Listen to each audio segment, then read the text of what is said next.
Yo, salute, salute, salute. My Gus Poncho. Man, salute, salute. Hold up.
The NBA is lighting up, Mike. Yay.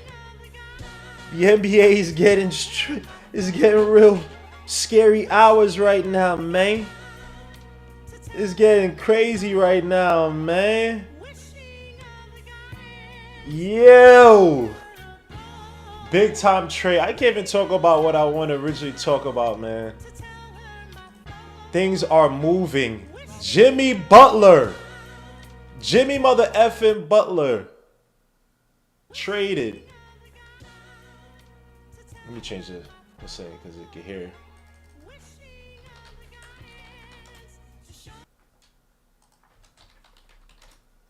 Jimmy Butler. First and foremost, to everybody in the chat. God bless each and every one of you, man. Anybody's going to be coming through, man. I appreciate you, man. Had to do this straight after work, so I can't have the whole setup, but I appreciate you guys being here. Like I promised, doing more of these weeklies, doing more content, doing more shows for you guys, man. Got to talk about these things, man. They said Gmo get off the typewriter. Yo, it's the mechanical, whatever they call that, but I'm trying to type. And again, guys, I apologize for being late. Literally, when I transferred everything here, because I see the somewhat new overlay. When I transferred over here, I had to resize everything. For some reason, things just got messed up, so I apologize for the delay. But we are here, the New York Knicks. Hey, yo, let me chill the F out. Jimmy Butler traded from the Miami Heat to the Golden State Warriors for Andrew Wiggins, Dennis Schroeder, Kyle Anderson, and a protected first-round pick. Talk about a discount. Jimmy mother effing Butler, who was making, what was it, $50 million this year, had an option for next year, $57 million, is it? Is now, I believe, gonna extend at a 2-year deal for $120 million, which is crazy. Now you're gonna have Jimmy Butler, you're gonna have obviously Steph Curry, Draymond Green, the donkey, and my son Kuminga, Podemski. Very interesting team right now. The Warriors, though, in 10th place in the Western Conference. They're right there with the Timberwolves, only about a game and a half back of the Timberwolves. So anything can go to get to that 7th spot. Maybe even get to the 6th spot with the Clippers only a game above them. The Lakers at 29 games. The Western Conference right now is very tight, pause. Outside of, say, the grits from, like, you would maybe say from the Lakers down. Maybe Lakers down is probably a little bit tougher to get to. Lakers right now 29-19, getting Luka Doncic probably helps them not keep a worse win percentage than that, than where they are. Not a worse, but they're not doing bad, but you know what I mean. But Jimmy Butler, give me y'all initial thoughts, man. Jimmy Butler going over to play alongside Chef Curry is crazy, is bonkers right now. Even though I think he fits them in a way. You got a ball handler, Steph Curry, as good as he can be on the ball, that's just not his game. Hasn't been his game for probably a whole decade at this point. But Jimmy Butler takes off some of the playmaking and facilitating burdens. I won't say burdens, but duties that say Draymond has. A lot more, a very smart guard. Probably fits that team better than I even initially thought. right? A guy who probably wants to, at best, be able to, I don't want to say take over, but get his scoring and make his impact that way late in the games. Takes off pressure from Steph Curry. Gives him another legitimate scoring option. I think Andrew Wiggins was about done after that championship. He just hasn't been the same. Had some issues, with the family and whatnot and things of that nature. I just don't think he's, I would say war has welcome because he wasn't a bad character by any stretch of imagination. But yeah, yo, the Western Conference. Now, when you think about the East Coast, this opens it up even more for the Knicks in terms of, look, if they're gonna play the Heat, say the Knicks stay at the third spot, you can play the Heat, you could play the Pistons. They're gonna be looking at the Knicks like, yo, y'all don't got too much more of an excuse left. Who is in the East outside of the Celtics and outside of the Cavaliers, who just got beat by the Celtics, looking like some straight up frauds? If they do trade for DeAndre Hunter, I'll be scared. Outside of that, people be looking like, yo, y'all don't got nobody else to really fare like in terms of the first round. So the Knicks got to get past in the first round. Second round, I'm just saying, look, man. We don't. It's weird how every year we keep beating these teams and these teams get weaker. Like, no one is scared of the Pacers right now. Obviously, it's the team we lost to last year. No one's scared of the Heat, team we lost to a few years ago. I'm just cheesing because this is crazy, bro. Jimmy Butler, now again, I'm assuming the Warriors are still in the second apron 2 years. I'm not sure. I think Wiggins was a free agent. Was Wiggins going to come off after this season? Andrew Wiggins contract. Andrew Wiggins had until, he had a play option he's going to come up 26, 27. Unrestricted free agent, so they got out of that contract. Jimmy Butler for next year, 25, 26, and then boom, bam. So I guess the same, less money, though, but they're still in the second apron, I believe. Well, obviously, because you can't trade less money. I mean, the second apron, can't trade less or more money. But, we're here, man. I got a bunch of people actually chilling in my StreamYard, man. So let me open up my StreamYard. Got my guys. Let me fix my damn self. Why I can never get my angles right, man. Let me get to the StreamYard. I apologize, y'all, in the StreamYard. Yo, and who's this Overhaul? What the hell? Overhaul? Walter, if that's you, bro, you gotta fix your mic and your speakers, bro. You don't have to show your face since you're so scared. All right, say, be right back. All right, let me get to the StreamYard, man, and we get to this, bro. This is a very fun. What's her name, man? Let me get to our brothers, man. We got Darcy in the building. We got my guy, Chef Cooking with Chef Zay in the building, man. Salute. Before we even get to any of this, man, I can't hear. Hold on, I can't hear y'all. Hold on. Let me make sure. Darcy, you muted? Hold up. Look, Isaiah just waking up from sleep. Yeah, I'm muted, bro. I was muted. Look, Isaiah, man, cheesing, son. You can't cook, by the way. Stop with these stupid ass videos, bro. Yo, you can't stop cook being a hater, son, bro. You can't stop being a hater. Like, come on, what are we doing here, man? Yo, salute. This guy got a bonnet on or a do-rag? Yo, this guy's annoying. So what is that? Oh, you got do-rag, man. F all y'all with hair still, man. My hair is jacked up. Man. My hair is trash, man. But yo, salute to y'all, man. This has been. Yo, I can't even start the show properly, bro. Let's just jump straight to it, bro. Jimmy Butler to the Warriors. First round draft pick, protected. Andrew Wiggins, Dennis Schroeder, and who else am I missing? Am I missing somebody else? Kyle Anderson, thank you. Going to Miami, taking out another team in the East that we could have had. I wouldn't say fearful of, but you always got to be mindful of the Miami Heat.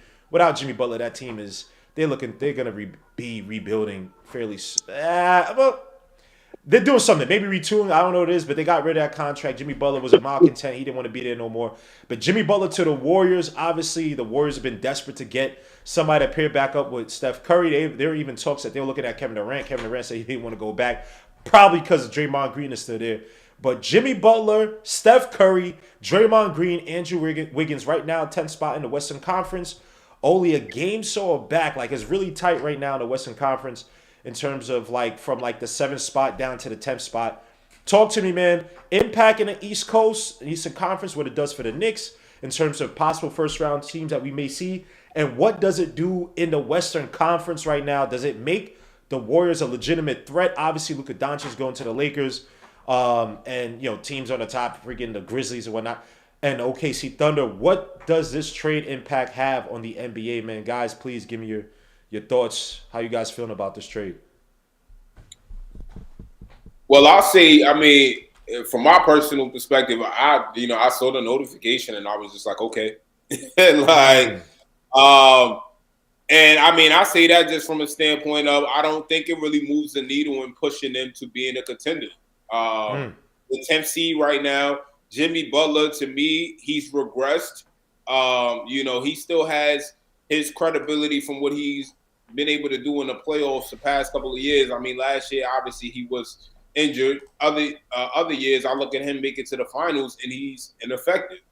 That's the moment where you're supposed to play your best basketball, and he didn't do that. And you have a lot of lapses that I noticed with Jimmy is in the playoffs. Sometimes he's not scoring. He's trying to get other players going and stuff like that. And it's just like, yo, you need to score the rock, and you need to do it consistently in order for your team to win. I just don't know. With his personality next to Draymond, I can see them potentially having some tension at some point, especially depending on Jimmy's demeanor when he comes on this team. So that'll remain to be seen. But, a 10th seed team, I don't think they put in any pain in a first-round matchup against the Houston Rockets or the OKC Thunder. I see that being an easy sweep. I don't even think they get one game. They get one game hot and they do everything right, but I don't think that they have enough depth to really move forward. I don't think Jimmy Butler makes up for the ground that you lost with trading somebody like Andrew Wiggins, who, again, is just a nice, versatile wing, and he brought them a lot in their run to a championship. Was he playing his best basketball? No, but this is a guy who can average 20 a game, 18 to 20 a game, and that's about around what Jimmy would give you. 16 to 17 points a game has been his kind of his mark for the past 1 or 2 years. So, no, I don't know. I think it was a desperation move. I think when you find out, and then one, he didn't want to be there. He didn't want to go to Golden State, which he clarified, and they still went and traded for him. And he signed a 2-year extension just to get out of Miami. So, one, you don't have the assets to build around him because you have two players on large contracts in Jimmy Butler and Steph Curry and Draymond Green. So you're not going to really be able to build around these guys in the 2-year window that he just extended for. And I wouldn't be surprised if he has a player option in that second year. So yeah, $60 million. Oh, sorry, $120 million for 2 years as extension. He's talked about trying to get his money. I guess $10 million more entices him to move away from Miami. I don't know what happened over there. I will say this, man. Jimmy Butler, I know he's getting older, and people say he's regressed. I think he's a temperamental dude, right? And I think that he was saving up. Don't be surprised they make a run. Now, can they beat an OKC? Can they? You know what I'm saying? I think OKC just have too much young talent. Even though someone made a good point yesterday, they just is SGA and a bunch of dead eye shooters on that team. So we'll and obviously Lou Dort, but. Jimmy Butler, man, don't doubt Jimmy Butler. Again, his game is not really predicated. It hasn't really been predicated on him being explosive or, that's not his game. His game is he will literally, again, I've seen Jimmy Butler have games where he's had 6 points through 3 quarters. He's facilitating, setting up players. Fourth quarter, he comes alive when needs be, right? Everybody's paying attention. He's getting single coverage, and teams are too late to react to it. So, I look, man, Jimmy Butler, he's too smart. Too cerebral of a player to count out, especially playing alongside Steph Curry. You got another ball handler on that team, another facilitator. But let me say what's up to my my man is what is wrong with you, son? This is my boy from college. I said You know what's funny? You told me get a Oh, mask. I'm like, nah, I don't think I got any masks really. Like, let me see what I no, got. you could dress in a logo or something. You didn't have to dress in a mask. Nah, I got you, brother. I'm pretty I sure just, I seen you in the Doom mask. So I was like, you know what, man? but that's only on special occasions, bro. You got a whole, I'm gonna what the dig in the hell is on crate. your face, son? I had to dig in the crates, man. Like, You a butt, I despise you, so I'm gonna tell PJ this, son. Like you, wait, yo, can I Wait, cook? are you the dude from Hunter x Hunter? Nah, it's you know what's funny. So you on the right track, brother. So it's a show called My Hero Academia, oh my Oh, I and know gosh. who I'm you one is. of the I know who you villains. is. I know who you is. Yeah, he was supposed to be cold, but then they had him go out sorry. So it's kind of messed up. But he Oh was my cold when he gosh. first showed up. I was like, yo, that's I, it. I either I thought you were the dude from Hunter x Hunter or the dude from One Piece from the Revolutionary Army. Yeah, see, Oh, yeah. But you like I say, you on the right track though, brother. yeah. Oh, all right. Let me get to Isaiah. Isaiah is disgusting. Isaiah, give me your thoughts on this. Now I Nah, saw I his just face. I saw his face when I showed up on the cam. Son, I swear, I was like, I see the recognition, but it's not quite there. my nah, I boy. respect it. I'm an anime nerd, bro. But I was like, oh, okay, here we Hey, go. salute, This is brother. my boy from Salute. college, son. He's very knowledgeable, very smart.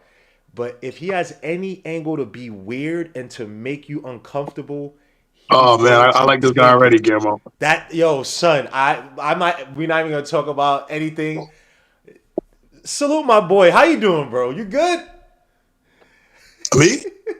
Either Walter, bro. You good, bro? Just stupid ass Yeah, fashion. Wait, I'm good, man. I'm good. we're not using governments here. I'm sorry, my bad. Uchilla, my bad. What's up? Uchilla. What's up? Overhaul, my bad. All right, let me get to Isaiah first. Isaiah, talk to me about the Jimmy Butler trade. Also talk about the Chris Middleton trade that just happened today, man. Kyle Kuzma going to the Bucks, which I think is hilarious that Giannis picked Kyle Kuzma of all players. Now, granted, Kyle Kuzma was a great third piece, underrated third piece. I would say fourth piece for the Lakers in that bubble championship. But being in DC, Uchilla would know. He's probably at Rose Bar every other weekend, at least when Rose Bar was hot. You know what I'm saying, man? With all them Ethiopian Eritreans. That dude does not care about basketball. He's probably more disappointed that he has to go to Milwaukee than Chris Middleton has to come to Washington. But let's get first to the Jimmy Butler trade, man. Isaiah, what does this do to the Eastern Conference? Does it open it up? Does it give even less excuses for the Knicks to not make a run, even though it'll be in the first round that we play the Heat if we play Yeah, a 3 and then you play a 6? And then talk about impact on the Western Conference, him joining up with Jimmy Butler. How do you think this shapes up for them? yeah, man. Shout out to Overhaul. Shout out to you, Guillermo. Shout out to 420 Darcy. Um, listen, for me, right? Um, it does make a clearer path for the Knicks. Personally, I'm gonna say this though. I do not want to face the Warriors in the first round or the play-in tournament. You mean as a Western Conference team? You saying? Yeah, as a Western Conference team, I wouldn't want it. So I disagree with Dorsey a little bit because I think that the Warriors are going to be very dangerous because you got playoff Jimmy Butler's a real thing. Like it's no more. Oh, he's going to turn it on. You got that with Steph. Like I don't know, man. I wouldn't want to I'm be the not first. buying it. That playoff Jimmy Butler, I get it, but what did he do when he went to the finals and he had a chance to actually win a championship? Bro, Which he's finals? facing. Bro, Pull up his stats from the finals, bro. He didn't put in no pain. I wasn't impressed by Jimmy at all. He tucked Bro, his he's chest. faced a prime Joker. bro, Huh? hold on. Are we talking You're about not talking about the first one. You're not talking about the Yeah, first I know one. he's not talking about the first one, but when we talk about Jimmy Butler, can we talk about the rest of that team eating straight up ass? Caleb Martin went from shooting 62, 65, whatever the hell it was, percent against the Celtics to shooting straight ass against the freaking Nuggets. Your man, Bam. son, come on, bro. I'm not saying That brother's name is Idris. That He didn't brother's help name's him, bro. Idris. This is my thing. He didn't play Jimmy Butler basketball to where those players play with enough confidence to believe that they could actually Bro, win. that's not his Oh job to my make them gosh. confident, Bro, bro. the only reason they went that far is because of Jimmy. Let's be real. Okay. So Darcy, you're not making sense, bro. Darcy, They thank sent you. us home, bro. They sent Darcy, us home. and we And made they- them Nah, shoot, and we he made making them. sense. He making sense, but okay, if what you're trying to say is if Yo, this match Golden is State killing get me, to the man. conference finals, if Golden State get to the conference finals, it's like, nah, they ain't gonna be it. Cool, but we talking about the first round, like being a dangerous first round team. Yeah, I'm You're sorry. a Yo, I feel like dangerous he's dude about to to. play Yo, in I the feel like he's first about to round. ask $1 million again. Yeah, son. Oh, can you take that stupid ass shit off, man? What the hell's I'm wrong not with taking you? it off. It's where it is, brother. Oh my gosh, no, but No, look, Them fans but Darcy, gotta worry you about the don't think feds, that, you man. don't think that, you don't think that. Now, granted, Jimmy Butler didn't have the greatest of numbers in that series, but he got no help. Like, who on he that got team? no help. Who on that bro, team was really doing much of it? Like, bro, he can't do it by himself. How about this? How about in the first championship? I know it's bubble. He did everything. Everything he did Everything, against the Lakers. everything. Your man had, didn't he have like a 38, what, some stupid ass game in game 5 or whatever it was You before talking about the, the game where he was like, Matched a he felt like he was LeBron on the, game, he bro. was like, Matched a LeBron game come and on, won the dogs. game. That's And that was when crazy. they were running zone. That was when the Lakers were running zone. They were making teams looking like kids, made the Blazers look like straight butt with that freaking zone they're running with Dwight Howard, Anthony Davis. Are you kidding me, bro? Jimmy Butler, JaVale man. McGee. JaVale That McGee, bro, son. that's Jimmy probably, Butler I ain't has gonna lie, carried yo. that Heat team without Jimmy Butler, bro. They may not even slip the play-ins. They may not even slip the play-ins. Let's be I'm not. I'm not. honest. Oh, go ahead. I'm not gonna lie though. I do somewhat agree with Darcy though. I think for different reasons though. You're not really scared of Jimmy or playoff Jimmy. You know who I'm not really scared of? Cool. Playoff stuff, man. How many years they gonna be in the play-in, and people be like, "That's the team you don't want to play in the play-in." Every time they get in the play-in, they get their ass bust. yeah, we need to Sacramento bust them. stop all the hype. Stop gassing So stuff I'm up with you for on that. years. Yeah, I'm with you on that. Like I'll say this too. Like for Golden State, it is like a lateral move, right? Like Jimmy gonna step up like in the playoffs or whatever, but the rest of that team ain't it. You know what I mean? Like they play OKC. You said OKC. They play OKC. Who on that team is guarding Shea? Like who on that team is guarding Shea? Who even dude like Jalen Williams. Like he gonna be a problem. He's a problem, son. Young, athletic, He's a and problem. he good on defense too. You know what I mean? They ain't really got knockdown shooting the way they used to. You know what I mean? And Jimmy, as good as Jimmy is, and I think Jimmy, yeah, I know you said it, right? Like he a real like puzzle fitting dude, right? He come and he like, yo, this game I need to drop 30. I got you. This game I need to get 8 assists. I got you. This game I need 12 rebounds. I got you. This game I need to hit the clutch buckets down the stretch. I got you. He can do all those little things. Golden State need more than that though. Like Golden State would be the dude who's gonna be like, hey, I'm 25 a night and I'm playing lockdown on the wing. When they won that in 22, Wiggins was like 20 a game and locked down on the wing. We was all watching like this dude really strapping Tatum. He really spent that whole series strapping Tatum. Tatum couldn't do anything that whole series. But Jimmy, you know what I mean? Like, I don't know. I really like Jimmy, but for Golden State to have to give up Wiggins and Anderson and Schroeder, who again was someone else that they could rely on to put the ball, on the court. Actually, it's tough. But let's be honest though. What was Wiggins really, since Wiggins that last finals they won? Wiggins really hasn't been the same though. Bro, Wiggins been putting up like 20 a game, if I'm not mistaken. You gonna trust Wiggins again in the playoffs, bro? Temperamental Yes. Wiggins. I don't say emotional, but head case Wiggins. Bro, I've seen Jimmy Butler literally tuck his tail. I'm watching him in games and he's passing the ball or trying to get other players going. Bro, this is That's not tucking your. That's whoa. No, listen, bro. If you don't do that, if that's not your strategy the entire time you're in the He playoffs, does that all the time, bro. Are you kidding me? bro. No, bro. When I'm talking about his Sir. games where Jimmy does not look the same to me, bro. Like, to me, he does not have a consistent identity in my eye. Are you Yo, out of your Darcy, I mind, think, son, bro? Darcy, Go. I think so.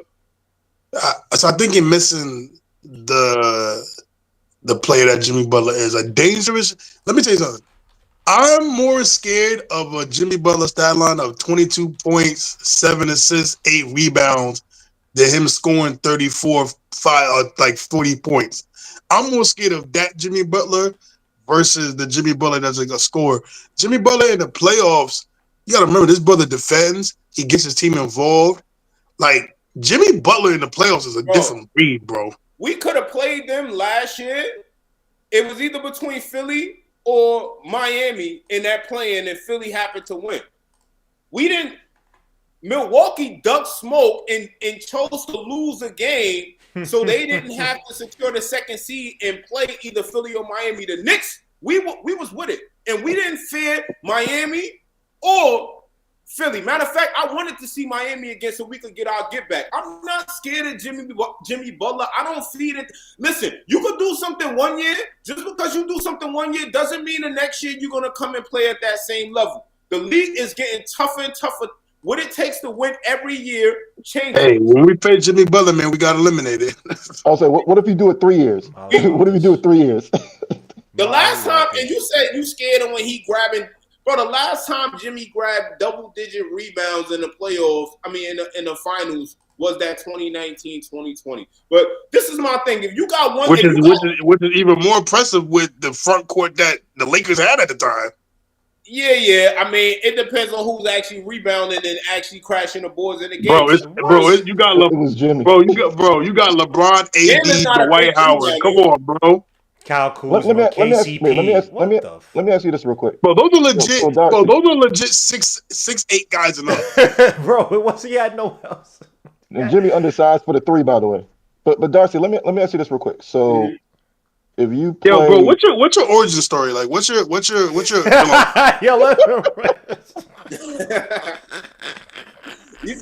you said what? No. Let him. Go ahead. Like, did you lose? Yo, shut up, Isaiah. Did you lose your mouth to the woman you loved when you were a child? Who, me?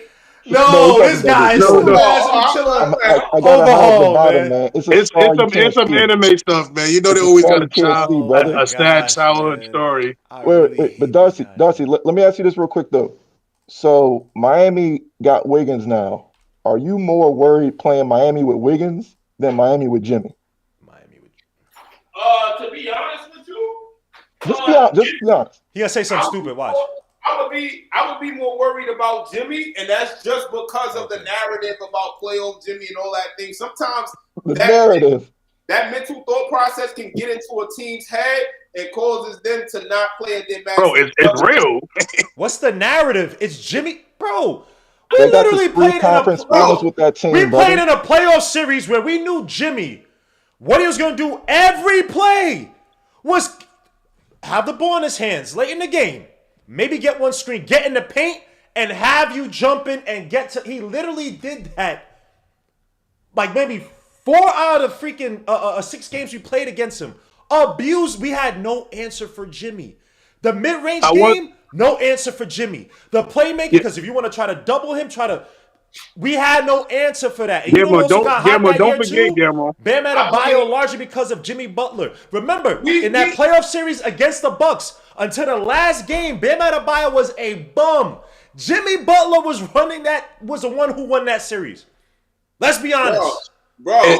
And Gamma, don't forget, Gamma, that without Randall, without a healthy Randall, if Randall was healthy, I know we're not doing this. We would have put them boys out if Randall was healthy.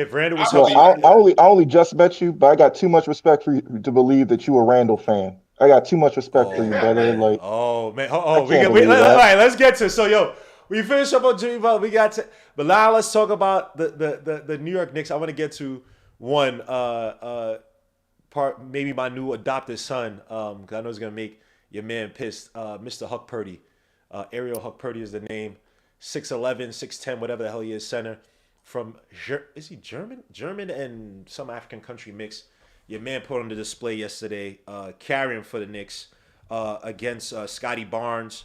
Played against the Rockets, played a few minutes against the Rockets, but really shined out yesterday. Obviously, Jericho Sims is a guy that's most likely the Knicks have come out, not the Knicks, but writers have come out and basically said that the Knicks are trying to move on Jericho Sims. Possibly why he played so many games or played so much time earlier this season. But Hukporti yesterday holding Scotty Barnes, I believe, 1 for 9 yesterday. An absolute, I won't say monster, but an absolute weapon for the Knicks defensively. Just want to get you guys overall thoughts on that. And does Hukporti, now, the Knicks have been searching for somebody to help shore up that front court. Obviously, Mitchell always injured Robinson.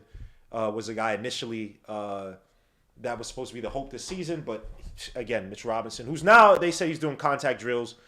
He said he was going to come back February 8th, or at least implied that online. Hasn't been the case, or it's not looking like it, but his return is so-called imminent. Do you guys think that Ariel Hukporti could be the answer in the front court, playing behind Karl-Anthony Towns? You seen how Precious Achiuwa has been playing alongside Karl-Anthony Towns, been playing fairly effective with OG Anunoby out. But Hukporti, can he be that backup big? And does he make Mitchell Robinson, with 2 years left on his contract, expendable? Can we move on from Mitchell Robinson with how Hukporti is playing? Go ahead, Isaiah. I see you. I just want to say people got to kiss the ring for Tibbs, man. Just kiss the ring, man, because he just like everybody always says he doesn't develop players and this don't work. And yo, bro, just like at the end, I'm so tired of seeing the results and people just ignoring it. Listen, he got RJ paid. He got Quickly paid. He got Isaiah Hartenstein paid, which was more development. How many players have he gotten paid, bro? Like, and to be real, before you keep going, a lot of them don't look as good as they did when they were here with the Knicks. Guillermo, pause. You just read my mind, bro. I was just about to say. My bad. I mean, the Raptors. I think the Raptors are regretting one of the two, and they thought the other one was going to be the other one that was going to regress. That's the crazy part. And I'm gonna be real. I thought Quickly was going to be better than RJ, but that's looking rough, buddy. I mean, Isaiah Hartenstein is going to be Isaiah Hartenstein, but I want to say this before we talk about. I want people to understand this. Nobody was thinking about Isaiah Hartenstein before he got to the Knicks. He was, no disrespect, and this is a testament to the Knicks and Tibbs. He was going to be a journeyman back big man for a while. He got with us. He got paid $30 million. Like, come on. Talk. So with Hup, right? We're seeing it. Guillermo, I'm telling you, I'm not gonna be shocked in 2 years when they say it's gonna be Cat and Hup. I like the sound of that. So you're saying we could trade Mitch? Is that what you're saying? I think they're gonna give they got to get this series a chance. They got to see what they look like, because I think what intrigued the Knicks to acquire Cat was when they see him pair with Rudy Gobert and how dominant they were when they ran through the whole West with that front court. So I think they're gonna try to see how that works. My thing is, right, with Hup. Let's make something very clear too. Another thing clear: when the owner comes up to you and gives you encouragement, what is that? What are they telling? What are they telling James Dolan about Hup? What are they telling? People don't peep a lot of things, man. People don't peep a lot of things. Hukporti's ringing bells in the Knicks front office right now, man. And again, shout out to Tom Thibodeau. Say what y'all want, but it seems like a lot of front court players come to New York, get drafted by New York, and they do fairly well. Tom Thibodeau is a front court whisperer, man. Hukporti, again, foul trouble and things of that nature, he'll learn. But the things I love about Hukporti, years old. He's 23 years old. You could still call him young because you're not expecting to be a starting, max contract player. So 23 years old, for where he is right now, I think it's fine. Again, he came off Achilles injury, he suffered like 2-3 years ago. The thing I like about Hukporti that we did not have before, let me say one thing. Go back to yesterday's game. Every offensive possession the Knicks had, your man Hukporti was setting a screen.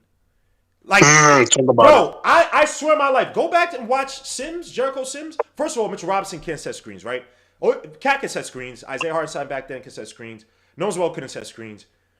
Hukporti on every play, knowing that we don't have, outside of Jalen Brunson, and because basketball, the easiest thing for me to do is to constantly set screens to give my point guard options and get him artificially or synthetically, how you want to say it, create space for him. Why make it so he has to do all this wamp and all this stuff with his dribble? Let me just set the damn screen for him, potentially switch him on to the big. Now he has an advantage, right? That's one thing he did. Another thing he does really well, he's been doing every time he plays, he passes very well. Jericho Sims, our bigs, outside of Cat. Cat's the only big that I can think of, and Isaiah Hartenstein, obviously, last year. All other bigs don't know how to pass a basketball with their back away from the basket. Like, I'm looking at the basket, I see the cutter underneath. They can't make that little taps play that he had to Mikal Bridges. That's not the first time I'm seeing him have that awareness to his game. So we talk about his ability to break the zone. When you have Jalen Brunson, where teams are going to be doubling Jalen Brunson, trying to stop him high up top. Go back to the OKC game. The first half, we did well against it because Mikal Bridges would come to the foul line, get the ball, shoot the shot, or pass it, drive. Second half, go back to that game against OKC. We struggled breaking the doubles that were set on Jalen Brunson. Our aerial Hukporti, whenever he gets the ball at the foul line, when they double Jalen Brunson, double Cameron Payne, bro, he's attacking. He can make the pass. He's a very smart, he's a very capable player in that position. And again, defensively, what I saw against Scotty Barnes, we talk about the fouls and whatnot, a lot better. I know it's only a few games, but you could see the hustle. You could see him thinking. Laterally, how he was moving against Scotty Barnes, not jumping for everything, keeping his feet. And Scotty Barnes is a player that has killed us from the mid-range. If you go back to even last season, your man Scotty Barnes has killed the Knicks from the mid-range. Take out the last game they played, the Garden. He came out the game somewhat, or he didn't play a lot. He wasn't free shot line that game because we were kind of beating the crap out of him. But what I love about Eric Hukporti is just his versatility, his overall ability. Something we have not had in our backup bigs for, I guess this whole season. Jericho Sims has been trashed. No offense, Jericho Sims. But does he truly make Mitchell Robinson expendable? Now, I know Darcy wants to kill me. Mitchell Robinson is his man. But, look, all good things must come to an end, my guy. You know what I'm saying, man? So, salute to Mitchell Robinson, man. God bless him. But, we got to move on, man. You know what I'm saying? So, let's really talk about it because we really got to stop, bro. Every time a center comes around, with this straight Mitchell Robinson, bro, stop disrespecting my man. Yeah!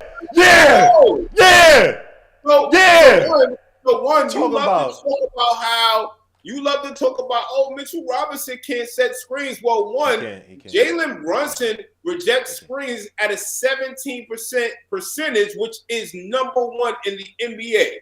You know about that? Yes, that's a fact. I just confirmed it before I made the statement as well. That's why you brought it up. Yep. That's exactly because I ain't gonna lie, yo. He was ready to use that one. He was ready with that. Yeah. Big stats. If we look at Mitch's previous stats, you look at his offensive rebound, his putbacks, he was at the top of the league for big men. For a player who doesn't take shots, who can still be over 50% from the field, stop disrespecting my man. Bro. I don't disrespect him, but he's not Look, Mitchell Robinson is he's one of the best. I post this on Twitter. He's one of the. He was last year. He was on a Hall of Fame run rate in terms of rebounding, offensive rebounds. He averaged 5.1 or whatever it was, which was a whole full offensive rebound next to the highest person. I think it was a bonus, right? Contested rebounds. He led the league at 4 of them. Right behind, I'm forgetting who else at number 3. I'm forgetting who had it. Right? When Mitchell Robinson is healthy, bro, one of the best. I've seen 2-3 guys jumping, trying to get the rebound from him. This guy's saving. He literally carried the Knicks on the boards last season, especially on the offensive end. I am not poo-pooing that. And I'm not gonna lie. What he did to the Cavaliers. Mollywopped him. Made Evan Mobley look like a kid. Made Jarrett Allen look like a kid. But the best ability is availability. I know. Talk about it, bro. So let's talk he's about never it. Right? Healthy. So can I talk about? Go ahead. Can I address that real quick? Go ahead. So with the whole notion of Mitchell Robinson never being healthy, let's really talk about it. Before there was an OG Anunoby, Mitchell Robinson was the defensive anchor for the New York Knicks. Let's clarify that. Nobody on the team. What happened to Tips first year? What happened to Tips first year? What? What happened in Tips first year? What you mean? When Tips first got to the Knicks, what happened that first year? What happened? What happened? Was Mitchell a defensive anchor that year? Yes. You sure about that? Who? Yeah, bro. Tips loves Mitch, bro. No. Okay. The first year, think about this. The first year that Tom Thibodeau was here, right?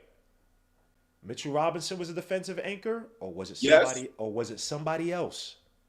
It was Mitchell Robinson. You sure wasn't Nerlens Noel? Remember, Mitch got hurt that year. I was about to say it definitely wasn't. Yes, it did. Mitch got hurt that year. No, Nerlens stepped up after Mitch got injured, but prior to that, Mitchell Robinson was clear-cut, pound for pound, the Knicks' best center. Well, You it sure wasn't about clear. that, or was it that? It Remember wasn't. that Tom Thibodeau? Remember that summer, Tom Thibodeau was saying things to the press that made it seem that Mitchell. I'm not arguing. Hold up, I'm not arguing. I'm just having a conversation. That year, Tom Thibodeau in the summer, what's it called? The summer camp, whatever you call it, was putting out comments out there that was implying that Mitchell Robinson did not have the starting job down packed. No. Yes, go. Am I lying? It's online. I can't lie about this crap. No, first of all, during that time period, when a center signs, you're not supposed to tell him he's guaranteed backing it up because you're supposed to motivate him and tell him he has a chance to earn a starting spot. Mitch. No, this is not a Disney high school movie, bro. Right.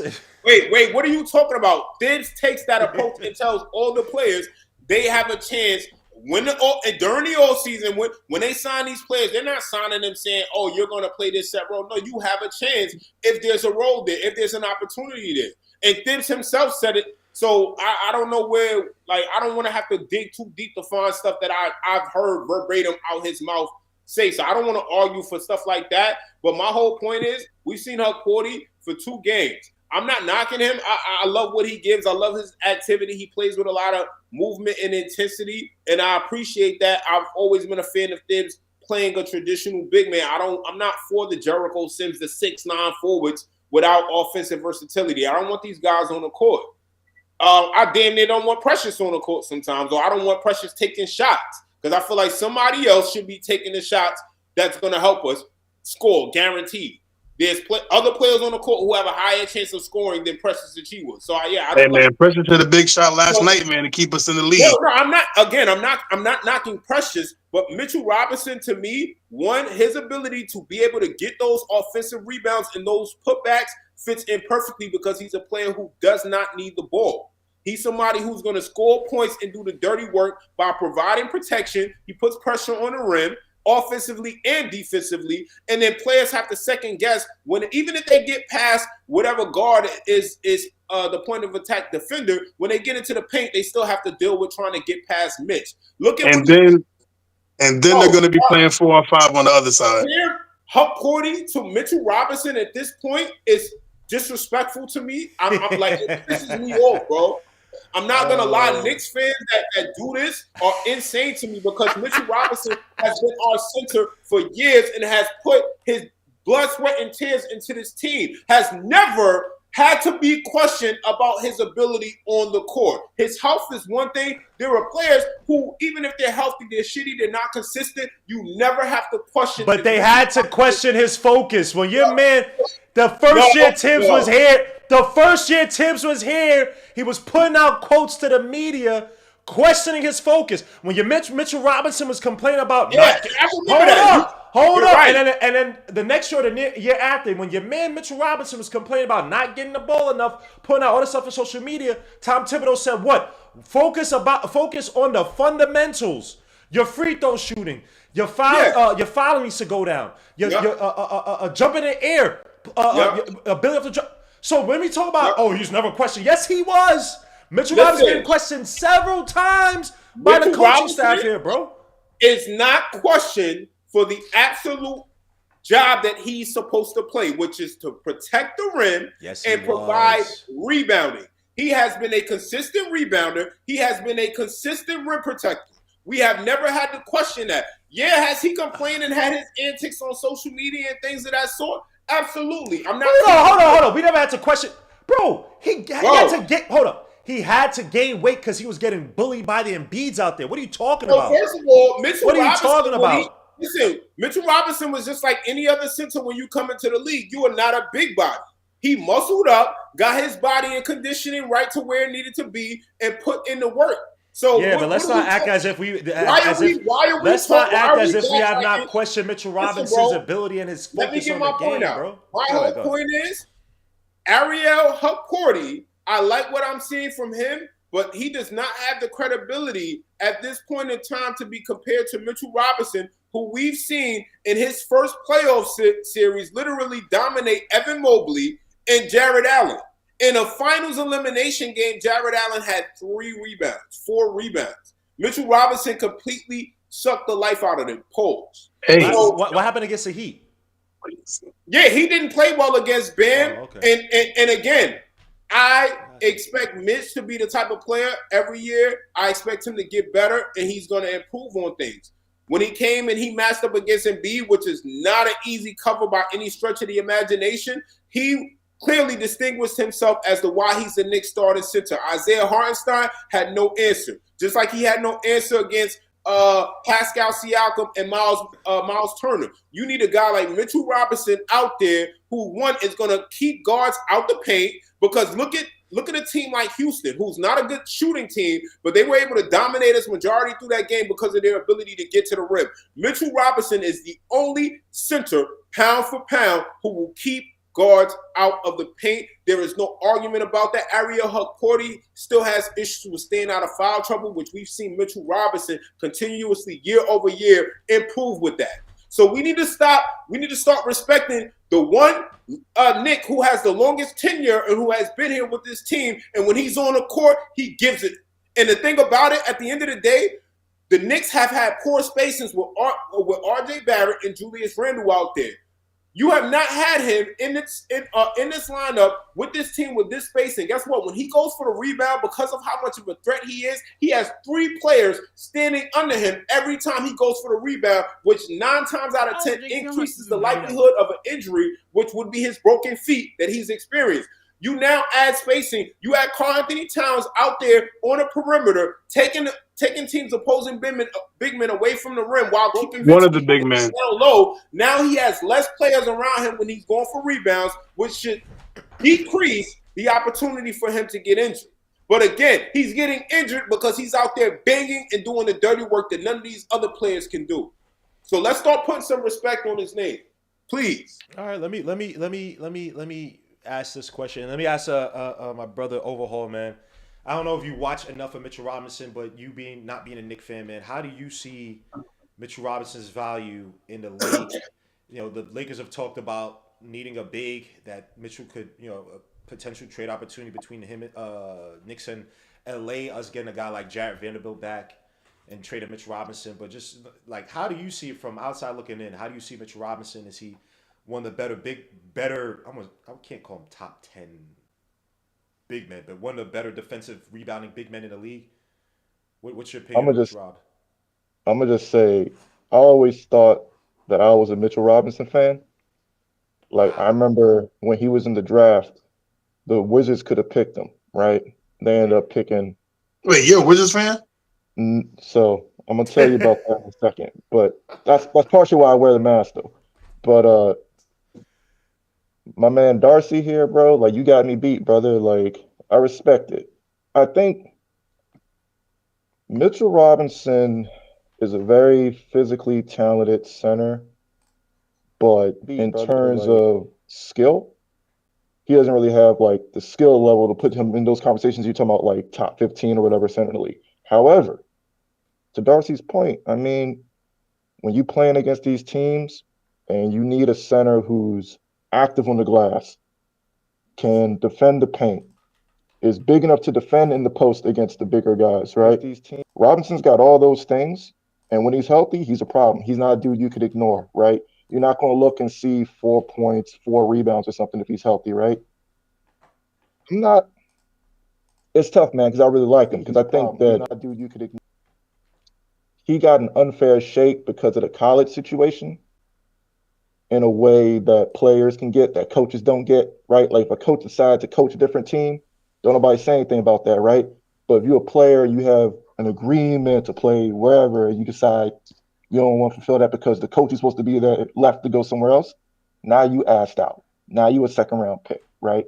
So I've always had, some love in my heart for Mitchell Robinson. Talking about Ariel, y'all stay with a dude that when I look at the box score, I see the name and I think they're going to look one way and they look the other way. And then sometimes when they look the other way, they still be black though. Because when they reveal Isaiah Hartenstein was black, I was like, what am I supposed to say to that? You know what I mean? So y'all stay with a dude like that. again, I'm gonna agree with Darcy on this too, bro. Don't let 5 games get you too hyped, man. Like, don't trade Mitchell Robinson. At the very least, this is the nadir of his trade value. If you were gonna get rid of him, right, or if you were gonna, not keep him, this is the bottom of it, right? Because he's not playing, right? Because he hurt. At least let that man come back. Like Darcy said, I mean, y'all play on some teams, or y'all have had some teams where this dude is doing yeoman's work, brother. Like he out there fighting for his life. Mm-hmm. On this current team, you got multiple guys who can defend now, right? You got guys who can shoot. So, like Darcy said, the floor can be spaced. I'd say at least give him a chance. I will say the social media stuff, shit make me feel old, man. I ain't gonna lie. Like when I see him doing the goofy stuff, because it could just be you just BSing, you know what I mean? Like it don't really mean anything. But just me, I wouldn't want my players doing shit like that. You know what I mean? So that gives me a little pause. But when he on the court, bro, he do what he's supposed to do. Like he ain't Awesome. Embiid. He ain't gonna be facing up and hitting dudes with shimmies and like he ain't gonna be doing none of that, right? He ain't even really good at like dribble handoffs or anything like that, right? But the stuff you need him to do though, like the one thing I will say, y'all talking about the screens, bro. A dude who's that physical, he gotta be able to lay good screens, bro. Like, cause he got the vertical threat too. Like, those are the fundamental things that you don't get sometimes from some of these guys when they don't play enough basketball. It's really what it is. Like he You think ain't he really hasn't gonna played play. enough basketball? He just doesn't want to develop that part of his game. No, I think you can see because you can see every year because that's where the foul trouble come from too. I think in the beginning, right? It's like he a young dude. He didn't play any college, right? Because of the whole situation Yeah. with the coach, whatever. He's getting better every year. He's My G, still you what think you learn 26? screens in college? You learn That's screens not what I'm in middle school. saying, bro. Go If I ahead. you mean, look well, he at, have was you seen putting the have you ball seen on Mitchell the Robinson? floor prior. In high school, Mitchell Robinson was not really a traditional center. He doing whatever he want because he's super Yeah, he I athletic. Like understand, but here's was. the thing about here's a beautiful and the dangerous thing about the NBA. You have uh, granted you get paid a certain amount, right? I'm not saying Mitch Robinson was filthy rich or whatever before his contract, but you have all the time in the world and all the freedom in the world to get your game better. It is up to you in the NBA. Once you sign on that dotted line, you didn't go to college, fair enough. You don't want to get hurt. You want to get to the money. You want to get great. Now the responsibility on you to improve your game. If you want to get to that second contract, if you want to get that real money, because remember, Mitch Robinson was allegedly, oh, I'm not gonna resign for the Knicks for 15 million, blah blah blah. He really thought the market thought he was hot like that. And the market said, nah, 15 million is probably best for you. And Knicks gave him that, right? Or, on average, right? His contract is descending, right? But on average, he's getting 15.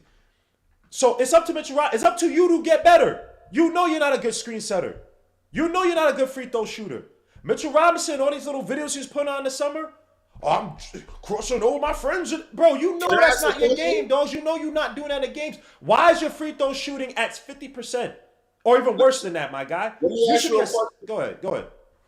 If the New York Knicks traded Mitchell Robinson to a team in the Eastern Conference, or a team in the West that ends up advancing to the finals, would you feel confident enough with trading Mitchell Robinson and going up against him in the playoffs? Yes. With your current big man? Yes. Okay. And I like Mitchell Robinson because it makes it seem like I don't like him. I don't believe you because the answer no, for I me. do. I do. But if you heard all the time, bro, every other year the Knicks have we to talking bring about in, if he's healthy. Injury a big if. Every year the Knicks got to go into the season with if Mitchell Robinson. Mitchell Robinson every year. Can we talk about that? So the whole, he's injury prone. Okay. The reality is this is how I look at it. Not even just Mitchell Robinson. There are multiple players throughout the league who are extremely talented who every year they don't play over 60 games. Okay, I agree. Now, a player can go from not being injury prone to getting one injury, then getting another injury, and then boom, now they're marked with the injury prone sticker. That's how it works. God forbid, JB broke his hand in a game damn 7. Unexpected thing. Every single player on the New York Knicks in any random given game at any random moment throughout the game is Are you susceptible to comparing injury. Jalen Let Brunson? me, No. 'Cause listen, you I'm not hold on. comparing Jalen Brunson because I damn sure don't want no injury bug on Jalen Brunson. No. But I know you don't want that. None of us want that. But Jalen Brunson hurting his hand in a game 7 where I think they already lost Josh Hart. They were down and out already. It's about done. Versus Mitchell Robinson getting hurt in December and not being available for So most one, of. Mitchell Robinson, let's talk about this last season. Mitchell Okay. Robinson rushed back for the playoffs to make sure that he could be there, which clearly we needed him.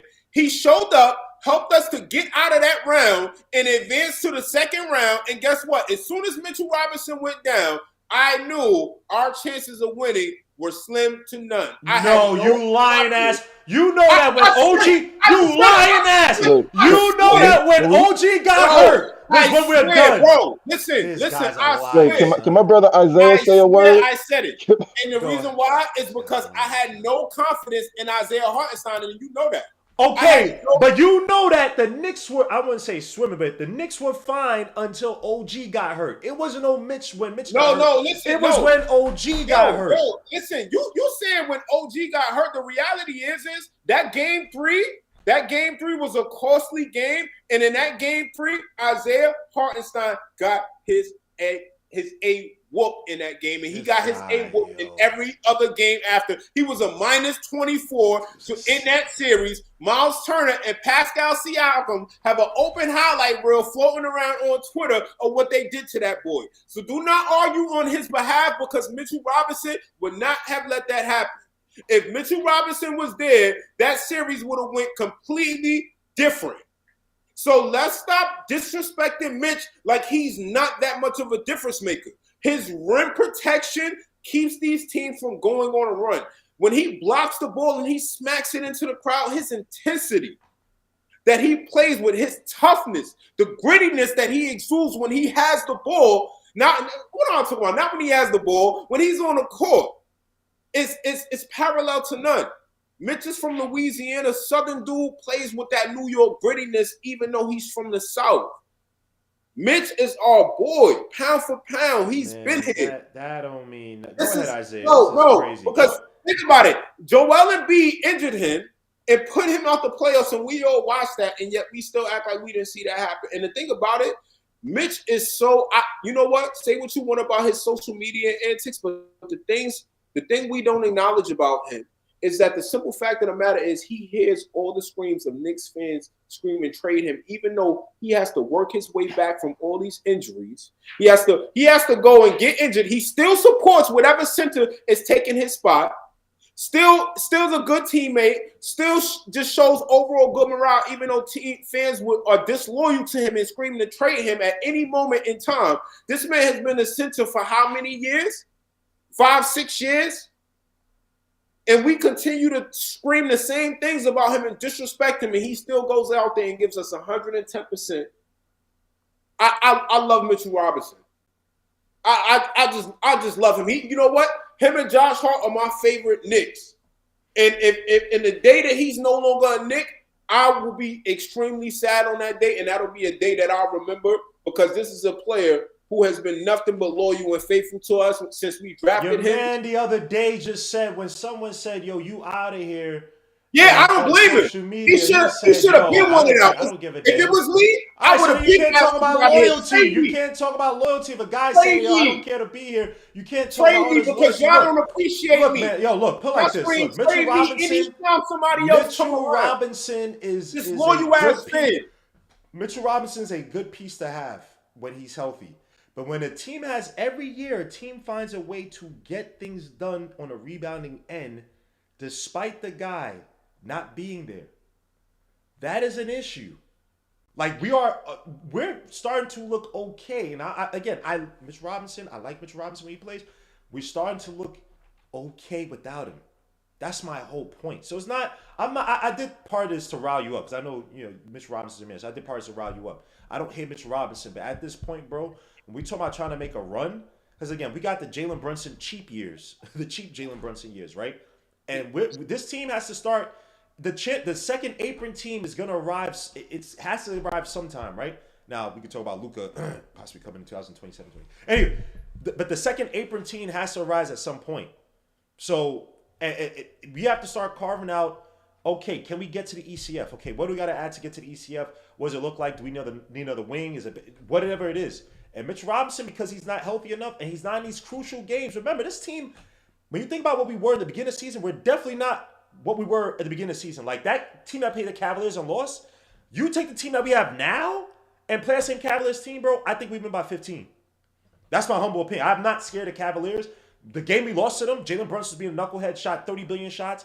Cat wasn't really truly involved. Like, they didn't have that two-man game. Mikal Bridges wasn't really, like, we're different now. But Mitchell Robinson's not part of these evolutions of the team.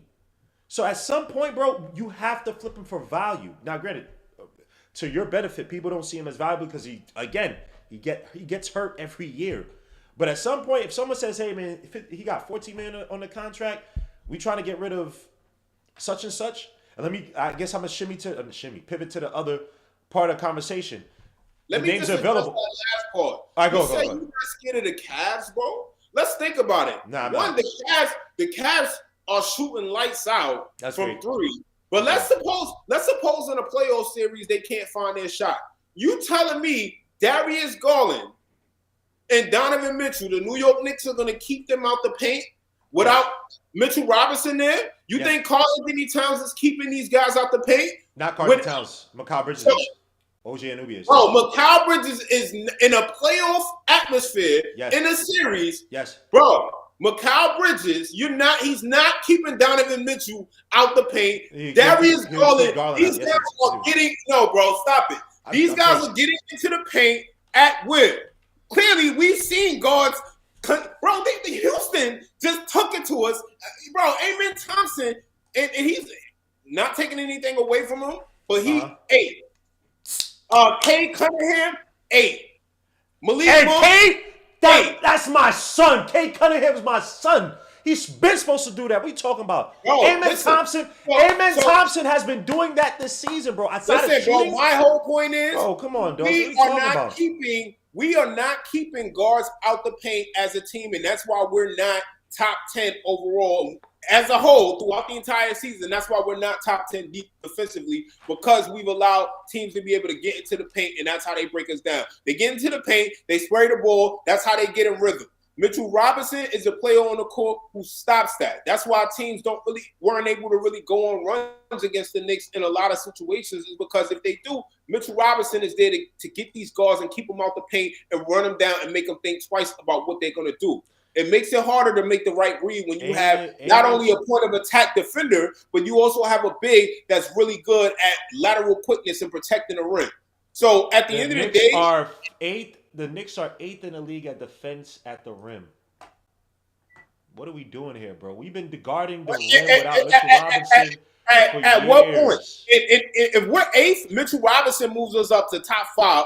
But that's the same case that was made last. I forget what we had last year. Let me see. There's the same thing last year. Noel first year here.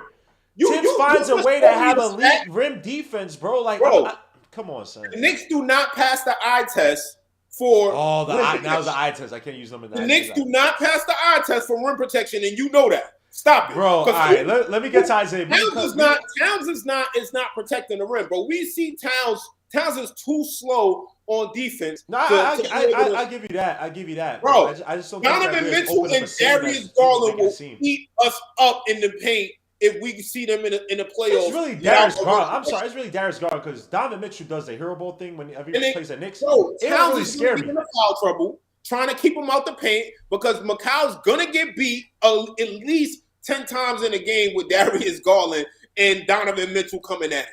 So somebody's getting into foul trouble, and it's going to be Towns. And guess what? If Hukporti is playing next to Towns, Hukporti's getting in foul trouble too.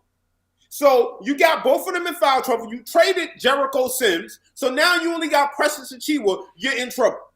So let's stop talking. So Mitchell Robinson's value is probably the greatest right now because guess what? He can absorb the fouls and absorb the contact that Karl Anthony Towns can't. He has the quickness. He has the length to contest shots way better than Karl Anthony Towns can. And when you see what Karl Anthony Towns was able to do when he's playing at the 4 next to a traditional 5. So at the end of the day, and then the second chance points the Knicks are going to get with Mitchell Robinson there, when you have the best 3-point shooter, a corner shooter in the league in Mikal Bridges, and then you got OG right behind him. Do you know the Knicks? Hold on. And this is my point about crazy, Mitchell Robinson. And I'm gonna get to Isaiah right after this. This is my point about Mitchell Robinson, right? Do you know where the Knicks are in terms of putback points per miss this season, bro? Second chance opportunities, and making it on second chance opportunities. You want to guess? Wherever we at, it will be higher with Mitch. Yo, that's what I'm saying, bro. I tried to make a video last year trying to say like all the ways that the Knicks are missing Mitchell Robinson, and I'm looking at all these stats and stuff. I'm like, oh damn, it's not. I can't really build a case. Not say that we don't need him, but to say, oh damn, we suffering like. Offensive rebounds was still elite last year because part of it was you had Josh Hart. Dante would also help out as well too. I'll say this about Mitchell Robinson. We didn't have to have as many guards trying to crash the rim with Mitchell Robinson. I give that Mitchell Robinson. He led the league in box outs and a whole bunch of hustle plays around the boards. But bro, to sit up here and say like, yo, we wouldn't, that's not the case. The Knicks, by the way, number 3 in the league in terms of putback plays per miss. Number 10 is in putback points per miss. Number 3, 10th in putback plays per miss, and number 2 at putback points per play. So let me get to Isaiah, man. I kept cutting him off. Thank you, Paris Duggan, for a $2 super chat. He says, Gmo, a soft tackle put Mitch out for 9 months. Why? Y'all wild. So let me get to Isaiah before Darcy gets started up again, man. Isaiah, go ahead, bro. I legit forgot the question. What was the original question? Does Hukporti make Mitchell Robinson expendable? With all the players that could be available, a guy like Jarrett Vanderbilt, I don't know if you guys see the list on the OBS. A bunch of players are available. Guys like Andre Drummond, guys like Kevin Horter. Jared Vanderbilt. Yeah, go ahead. I mean, if Huck keeps doing what he's doing and continues the success he's doing, then I don't see why not. You're talking about having a center that's going to be young, that's going to be younger, that's going to be fresher, that's going to. I don't know if he's going to be able to do offensive rebound like Mitch, but again, if he does what he does defensively, I wouldn't be opposed to it. He's going to have a cheaper contract. That's the name of the game. You want to get your value with these contracts. That's the biggest thing. Again, I like Mitch. Pause. Go ahead. My fault. I mean, Darcy was wilding, but the whole time Darcy He said a few. I didn't want to cut Darcy out because Darcy would have. Darcy's a native New Yorker, and there was like 3-4 pauses in his whole thing. But nah, man. When it comes to Mitch, man, look, I like Mitch. I really, really do. Nobody's sitting here saying Mitch is a bad player. Mitch is a great player. He, to me, one of the players on the Knicks that can play in the playoffs. Again, he does struggle with the stretch fives. He struggles with guarding those. But, at the end of the day, when he's facing like an Embiid, like I'm not going to say, he played some of the best defense I've ever seen played on Embiid. Like when Isaiah Hartenstein was getting killed by Embiid, Mitch came in and locked Embiid up. But then, you had the series also had the series against Miami when you're facing, when you got Bam at the 5 and Bam was cooking Mitch. But that was the year prior. So you saw that he was able to get better and grow from his previous experience. That year. But I'm saying he struggled, he struggles with stretch fives, though. He does. No. I think that's debatable because one, there's some stretch fives that do give him a tough matchup.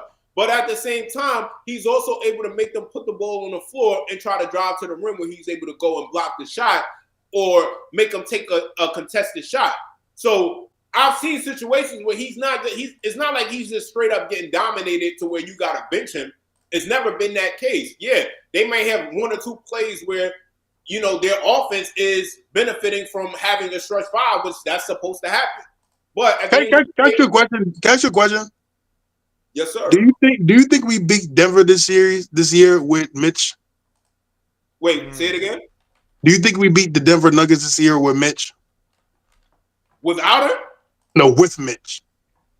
I think we can beat whoever we have Mitch. I think Mitch is a championship level center. That's my thought What are process. we doing here? Mitchell What are we Robinson doing here, bro? is Like, no listen. Bro got me beat, When you man. have a Giannis Antetokounmpo, when you have a Joel Embiid, when you have a Miles Turner and Pascal Siakam combination in the East, Mitchell Robinson gives me confidence against those. And Mitchell Robinson has gotten abused by Giannis in the past, bro. Hey, We had games where Robinson- Giannis absolutely Mitchell Robinson abused had, like- Mitchell Robinson. Mitchell Robinson abused the Milwaukee Bucks after Oh, I don't remember that because Brooke Lopez. he had a 20 rebound game against them on their court, and you go watch Hold up? Is this a game they shot like they couldn't make anything from three in the next game against the Heat? They set a record. That are you talking about that game? No, I don't know to that level of specific detail. But go watch the highlight. He had a 20 rebound game against Milwaukee. If you're talking about the one in New York, that might be the one I'm. It was on their court. It was on their court. Well, before I end, I gotta ask Overhaul one question. Overhaul, did you kill your clan or did your older brother kill your clan? This guy's a. I murdered everyone. Yo, this cat is. I murdered everyone. Yeah, he had Mitchell Robinson against the Milwaukee Bucks. He had 15 points and 20 rebounds, 1 assist, and 2 blocks. He had to add the 1 assist. And we won that game, I'm assuming, right? Yeah. Okay. All right. Good for me. You know he wasn't gonna bring up a game we lost, man. Yeah, go to a game where he got mollywopped by freaking Jan. But anyway. But again, bro, if he doesn't Gamble. If he doesn't play well against them, you can expect that he's going to figure out how to play better against them. Oh my gosh! Now the guy who hasn't learned how to set a screen is gonna figure it out within a series. All right, man. Let me move on, man. Can we talk about the guys? Who would you guys like to trade for to bring up to the Knicks? I'm not saying Mitchell Robinson has to be it. I'm just saying in general. There are a bunch of names out Can I go first real quick? Because I'm about to head out in a little bit because I gotta go to sleep early.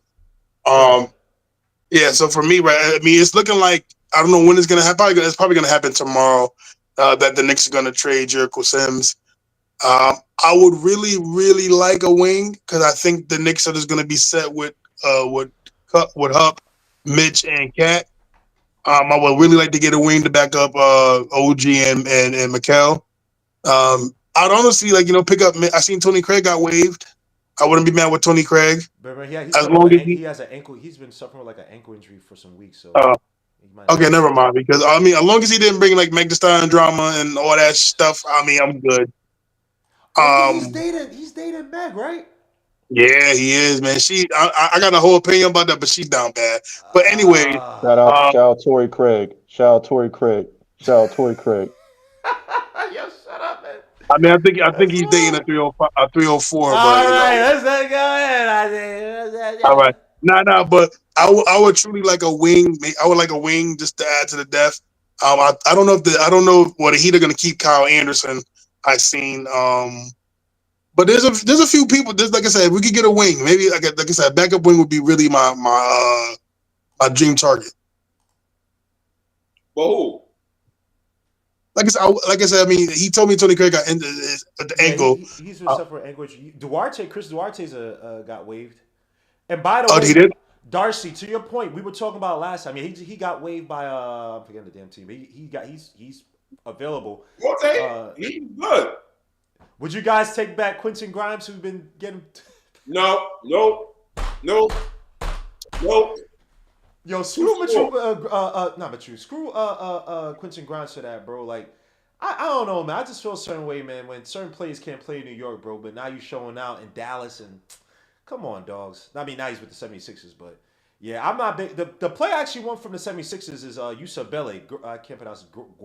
Guershon Yusabele can space the floor. He's tough. He's rugged. He can rebound. He's averaging like 11 points a game, 5 rebounds or something like that. Come off the bench. I think he fits New York perfectly.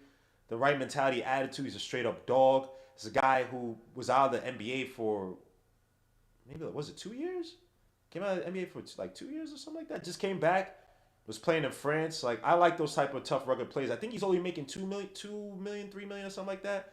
So I know the 76ers, they think that they could try to make a run with Embiid, trying to come in, whatever. They done. But that's the player I would like. Some other players, Andre Drummond from the backup is, but I don't think they're going to go for a backup center now with Mitch and Hukporti. especially with Sims going. They're going to give Hukporti more minutes and Mitch comes back. 76ers right now, 20 and 29. They could try to fight for that ninth spot, 10th spot even. So they may try to make a run through the play-in, but I'll be trying to ring down their doorbells, man, and offer them a player, and it will be Sims or whatever, because the Sims not making nothing, I don't think, and maybe a few And can we get seconds. rid of Sherman, please? Can we get rid of Sherman? Yo, Landry Shamet is just play. Yo, look, until we get a player, I would just play Pacome Daddy, bro. Like I don't I give him defensive minutes. Just tell him, yo, you only can take catch and shoot shots in the corner if the ball comes to you, but you gotta dog it on defense. Like I like what I saw defensive. Landry Shamet cannot hit a three. When you can't hit open threes, bro, to save your life, son, it's just like, all right, man, like whatever. He shot 34% from three last year, so he just might be in decline, but I'm good on him, bro. I'm good with Landry Yeah. Shamet. Hey, Darcy, yo, Gim, I'm about to head out, fellas. yo, Yo, my Gimmo, guy. you know, it's always a pleasure, man. Darcy, man. Darcy, you got to hit me up, Darcy. I know you're in Connecticut now, but you just hit me up. Overhaul, man, I can't wait to see you in the time skip. So, you know, hey, Hey, I Darcy, got I miss nothing. you, understand. man. I got nothing but respect for you, brother, because you held tough, waiting literally like 30 minutes to get a point in, bro. So I can't Wow, say don't anything, brother. Like I respect it. And that's good, man. Hey, that's not listen. on me. That's Darcy. Don't blame me, son. Hell Hey, no. nah, it's all good. And the legend Jay Book, man. It's good to see you, brother, man. Salute to Jay Boogie, man. Yeah, man. I'm about to head out, y'all. Good night, y'all. Peace, peace, peace, peace, peace, man. Yeah, salute to Jay Boogie just coming through, man. I appreciate you, bro. I literally just texted him, man. He's gracing the screen, man, with his presence. So I appreciate that on really on a humble, man. I appreciate you being here, Jay Boogie, man. We talked about several topics, man. We talked about Huck Purdy's game. Does he make Mitch Robinson expendable? We talked about the Jimmy Butler trade to the Warriors, what that does for the East with the Miami Heat being in that 6-7 spot, and with the Warriors now, just for the fun of it, how they shape out in the West. We had some different opinions. I think more people thought Jimmy Butler would be a danger. Darcy didn't think that he thinks that he's watched on the Warriors. So anything you want to talk about, Jay Boogie? Because I'm probably gonna go and talk about the Celtics who we play Saturday before we close out. But yeah, go ahead, Jay Boogie. Anything you want to talk about in that regard? Tuck Purdy, you want Wait, to talk you about Jimmy took Butler? the Bucks. We didn't talk the Bucks making a move too. Yeah, the Bucks. Oh yeah. We talk about whatever you want to talk about, Jay Boogie. We talk about the Bucks. Kyle Kuzma being traded, obviously for Chris Middleton. I'm not scared of Kyle Kuzma, even though I think he could be a good third, fourth piece like he was with the Lakers a few years ago. I just don't know if he's going to get back to that type of mindset. But and the Bucks are desperate. But go ahead, Jay. But I've been blabbering too much. I want to hear what you think. Hey, salute, three capital S's, blessed health, happiness to everybody. What's good? I hope everybody's in the greatest form of health. I'm good with whatever happens, whether we go get somebody, we don't go get somebody. I'm good with whatever happens. You know what I'm saying? The outcome is going to be the outcome. The biggest picture, for me is Tom continuing giving guys breathers. You know what I'm saying? So we can get to the end of the road. That's my main issue, finding a way to get guys in the game, give them some minutes so you can get other guys some minutes. So whatever Leon Rose does, which I feel like he's still gonna do something. That's what he's been doing. He's been batting 1,000 at all trade deadlines. So I look for something to be done, whether it's we make a trade to bring somebody back or whether we make a trade to clear space to bring somebody from the G League. I look for something to be done tomorrow. But if not, you know what I'm saying? I'm good with where we at with the team.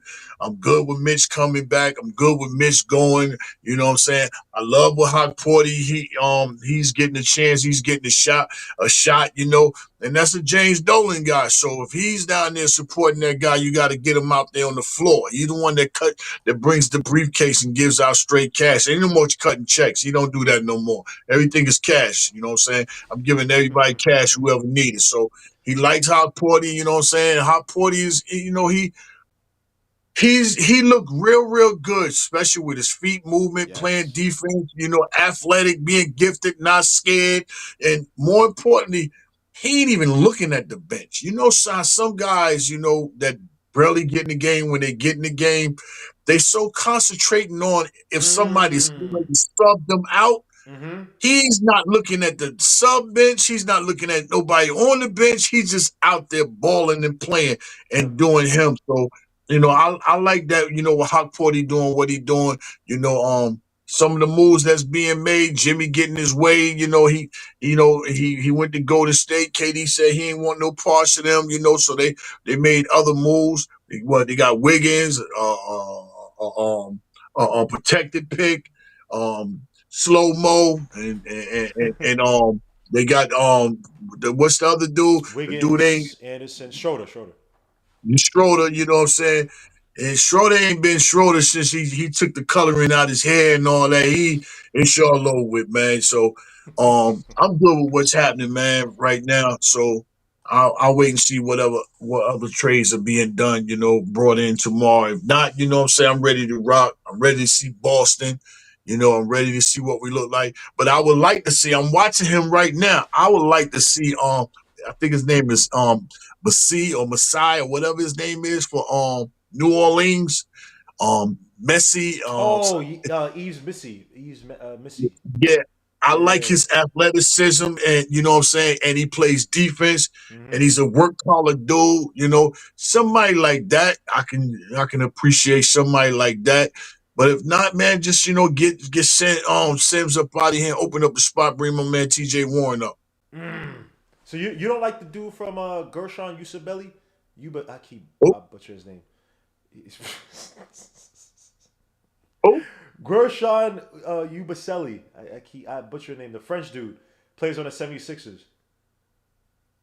He's like a no, I don't want no. 6'8" bulldog. Philly ain't get ready to do nothing with us, man. Yeah.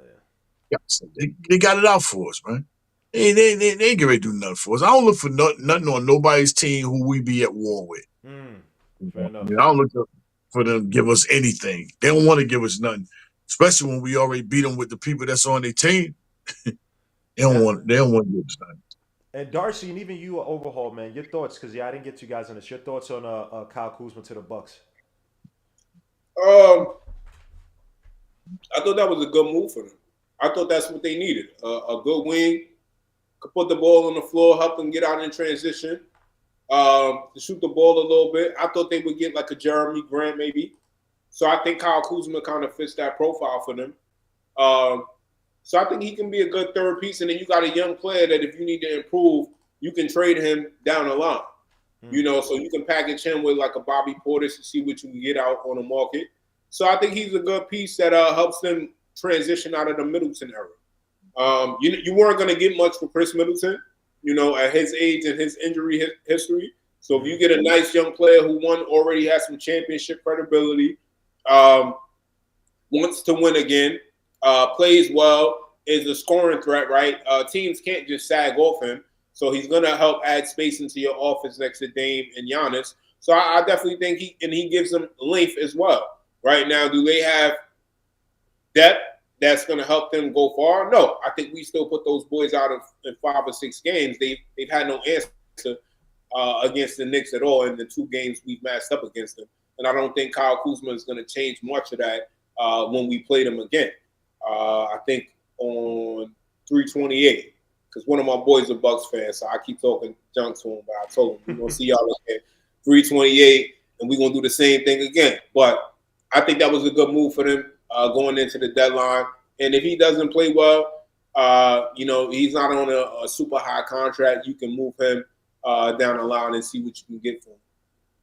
Yeah, he's only making 20-something million, so it's not the worst Yeah. like you said. Also, what else I like on that Bucks team, man? I don't know if he's gonna. He could do something in the playoffs. I'm not sure. I like Andre Jackson, man. I like his game, but we'll see. We'll see about the Bucks, man. To me, as a threat, bro, I'm not. The Dame Do Giannis what? combination doesn't really scare me. Yeah, I'm saying I'm not scared. I'm not scared of that team. The So thing with But he's Kuzma, gonna do what? who? Play Giannis? deep? That's what he's gonna do. That boy got benched in the last matchup. He played like 10 minutes. Nah, he Because didn't his make. oh, you offensive talking game is about Jackson? trash. But you talking about Kuzma, right? No, I'm talking about You talking about Jackson? Johnson. Oh, Jackson. Oh, Yeah, I'm Jackson. talking about. Andre Yeah, he Jackson. Yeah, got benched trying to because he got fouled in JB. Yeah, he did some dumb stuff. But I don't know. I just like him as a young player. I also like AJ Johnson, who they trade off, but that's a project. But yeah, my bad. Overhaul. You were gonna say something? Yeah, the Kuzma. I'll just say with Kuzma, man, he's a perfectly average NBA starter. He ain't really a good shooter. He just shoot. He don't get to the line. He like a okay rebounder, but not really. You know, Mhm. his playmaking is a little above average for like a power forward. But like Mhm. again, the main thing for them is Middleton can't stay healthy, man. It's the end of an era. Like that was a really good player. Like that was a guy who could operate in pick and roll at the end of games. A guy who could run the offense at Mm-hmm. points in that game. A guy who could score in isolation. A guy who's a spot up threat. A guy who could defend the wing. He was their best defender against Durant when they played them, in the playoffs. Like, which says a lot about the other guys on the team. But like, he was the best defender on Durant back then. Kuzma is none of those things. What Kuzma is healthy. He's 6'9". He can run the floor. He can be aggressive offensively if you need him to. It's just he ain't good. Mm. Like again, he mid. You know what I mean? But he mid that's available.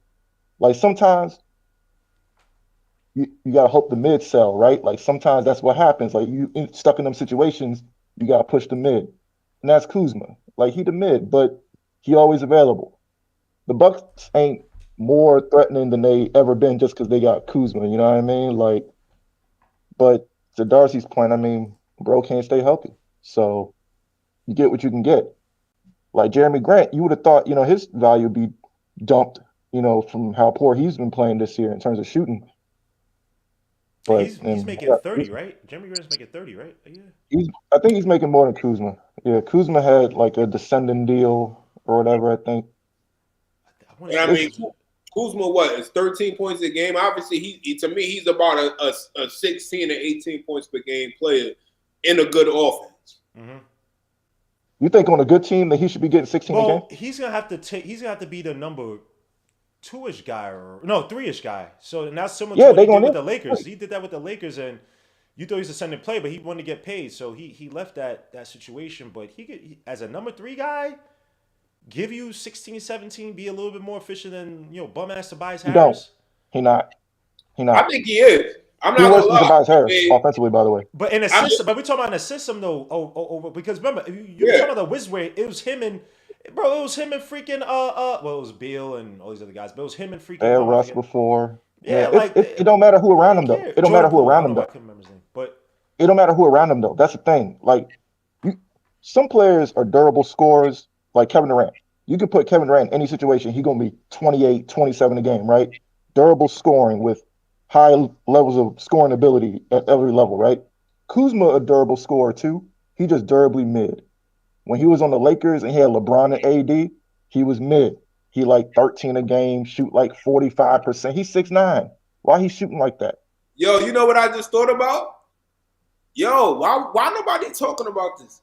Bojan Bogdanovic could hit the buyout market with the Nets. Remember, he healed from that broken wrist, so he's a so veteran. They'll probably buy him out and let him hit the open market. and just to be clear on the buyout market situation, Oh wait, so he's making more than the the mid the levels. fuck. And what you were talking about before, remember was it 2 weeks ago when we were talking about, so what you were talking about after March 1st is that Yeah. the contract becomes prorated, right? So whatever you're getting paid before, take that and then divide it by whatever the remainder is for the season or prorated to get to whatever will be for the remainder of the season. So if that remainder of that contract is less than the mid-level, then when you get bought out, then you could sign with the Knicks. And the other thing you were talking about before with the mid-level is that we could use a mid-level exception to sign a player after the buyout, but you have to still clear out space. You can't use a buyout and have that take you over the into the second apron. You'd have to cut So if somebody or we get shave rid of off contracts. Jericho's nearly 2 million, 2 million, yeah. I wonder where that puts us.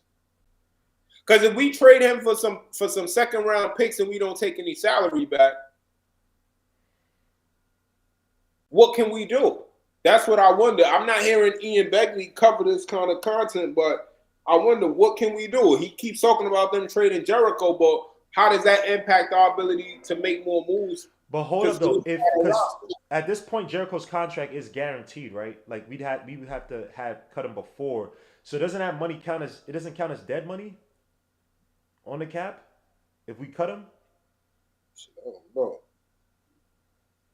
That'll be my homework assignment. I'll look that up because I'm not sure if it if we cut him now, does it count against dead money? Like, does that free up 2 million and we have 2.5 million? Yeah, he makes 1.8. Oh, 1.8, right? 1.8 plus a 0.5 million. We are under the second apron. That's 2.3. So, I'm not. Yeah, I'm not sure. But I gotta do my homework on that one too, man. It's actually fun learning about the cap as like new things about like, oh crap, I had no idea this exists. So, salute to Brock Allen, man. That guy's gonna be a GM one day, man. But Yeah, my his, guy, his salary is fully guaranteed. it's fully guaranteed now, right? So, yeah, I'm not. Yeah, I have to look it up. Two 'Cause point it might be nine dead money. million. Yeah. It might be dead money. So it's that's why it's actually just better to trade him because you get value from doing that versus not having that cap space that just counts against you and you're basically screwed. So again, Usabelli is a name out there. You know, bigger names. Kevin Herter was making like 16, 15, 16 million. Player I love on the Knicks, even though I think the Kings still trying to fight for it, is freaking Malik Monk. He'd be excellent off the bench. But the Knicks probably need a legitimate bench wing right now to kind of carry them. But I want to move on to the last topic, man. We got the Nets, excuse me. Whew, take that back. We got the Celtics, Boston Celtics, coming up on Saturday. Probably the biggest game of the season so far, especially with us losing the first game and us being a totally different team, just to test out, okay, how good are the Knicks at this point with, Cat, JB finally getting the two-man tandem to go and becoming all-stars. Mikal Bridges coming into his own. OG's hurt, but Pressure stepping up. Mitch said he's going to be back, but I don't think he's going to be. He's definitely not going to be back. He's just doing contact drills. But, talk to me about the Celtics squad. Are you expecting anything differently from the Celtics team? The Celtics team is annoying because they lose to some bum-ass teams, and then they'll hit 23s against the Knicks. But talking about the Celtics, man, how do you guys feel about this, especially after they're molly-whopping or they're beating down the Cavaliers, who actually just won tonight for buzzer beat against the Pistons? How do you guys feel about the Celtics game coming up this Saturday? We got to get our get back, bro. We got to get our get back. They did us in one, man. That was an embarrassing loss. The game was over too early. I feel like we got to go and give what people expected us to give that first night. And not only that, we got to win. Similar to what we did against Houston, I expect at minimum that kind of win. If not a spanking, really, we need to do them boys in one. We need to really do it to them and send a message and make a statement. Even without OG, we need to make a statement. And I mean that's assuming OG doesn't play. Hopefully, he can rehab and be in a position of where he can play come Saturday. But yeah, we need to come out and find a way to win that game. I expect a dominant game from JB. I expect Towns versus Kristaps to be a good matchup. Yeah, right, because we didn't get a chance to see that. He didn't play in that game. Nope. So, right. Yeah, I want to see what happens with that. And how we defend it. And I'm hoping that Mitchell, I don't think Mitchell Robinson will make his debut by then, but it would have been nice to see what that looks like. But we got a couple of matchups against them down the stretch. We got 3 games versus the Cavs in April. We got a couple of games versus Milwaukee again. So we got some pretty decent matchups to let us know where we are down the stretch. But yeah, in this game, man, we got to come out and get the W. One, how do we? If OG doesn't play, that also helps us as well, because we got to be prepared for the scenario of him missing some playoff time potentially, right? And we have to be prepared for that, and we need to know what we have on our bench that we can go to if OG Anunoby is not available to us, because we saw the impact of that last year. So we have to deal with the potential of that this year. What assurance do we have as a team to know that we can still maintain? Mikal can't do it on his own. Can we, a guy like Kevin McCullough, I wish he wasn't on a 2-way contract, because I would like to see what he can give us at the wing, as a backup to OG or Pacone. What can he do?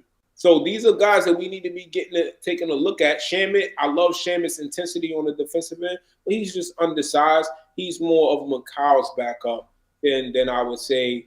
And again, that's no knock to Shaman. That's not his fault. He shouldn't be playing the 3. He really should be playing the 2. But because you have Campaign and Miles McBride out there dominating the 1 and the 2, you got to put Shaman at the 3. So that's not his fault. So the Knicks are a little smaller there.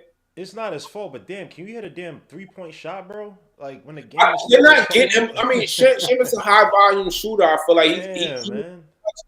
he's not. They're not finding him enough, and they're not helping him to get in rhythm shots. Campaign has to be the guy that's seeking him out, and he hasn't been doing that. I'll slightly give you that on Campaign. I'll give you that Campaign be taking these stupid heat check shots like he swear like he JB.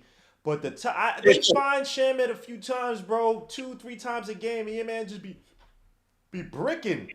He had one game. The other week where he hit 2. Yeah, the one game. I think he hit 3. He was actually great in that game the first half. Yeah, he had like 9, right? He had like 9 points. More. He made because I want to say he hit 3 before this second half. So yeah, but that's one game out of son. Yeah, but it's hard to get in rhythm like that, and then he's coming back from injury too. But when you're a sniper, bro, like, look, man, one of the coldest positions. Bro, it was his shoulder, bro. Like, but if you play, and he's not like a star player. I'm not trying to be disrespectful. He's not like a star player, so it's not like Luka. Oh, Luka, even if you partially hurt, I still rather want 75% Luka than. Hey, if you're not healthy, someone else got to step up, right? And I know there's still some type of pressure, but if you play, you play. So, and as a sniper, bro, it's the coldest, one of the most heartless positions in the NBA. You're expected to hit shots. You expect to hit shots when you cold. Like, that's how they don't give a damn about you being cold. You sit in the corner, when the ball gets to you, better hit this damn shot. So, that's how they feel. Look, man, I like Shamet, but he got and defensively, I think he tries hard, even though he got mollywhopped the other, a few games ago. Who killed him? Who's catching him? I forget. It was when they put him on Brown, which is a terrible match. I don't know why they did that. But yeah, this game against the Celtics, bro, if they win without OG, it speaks volumes. That this team has levels to it. That this team can.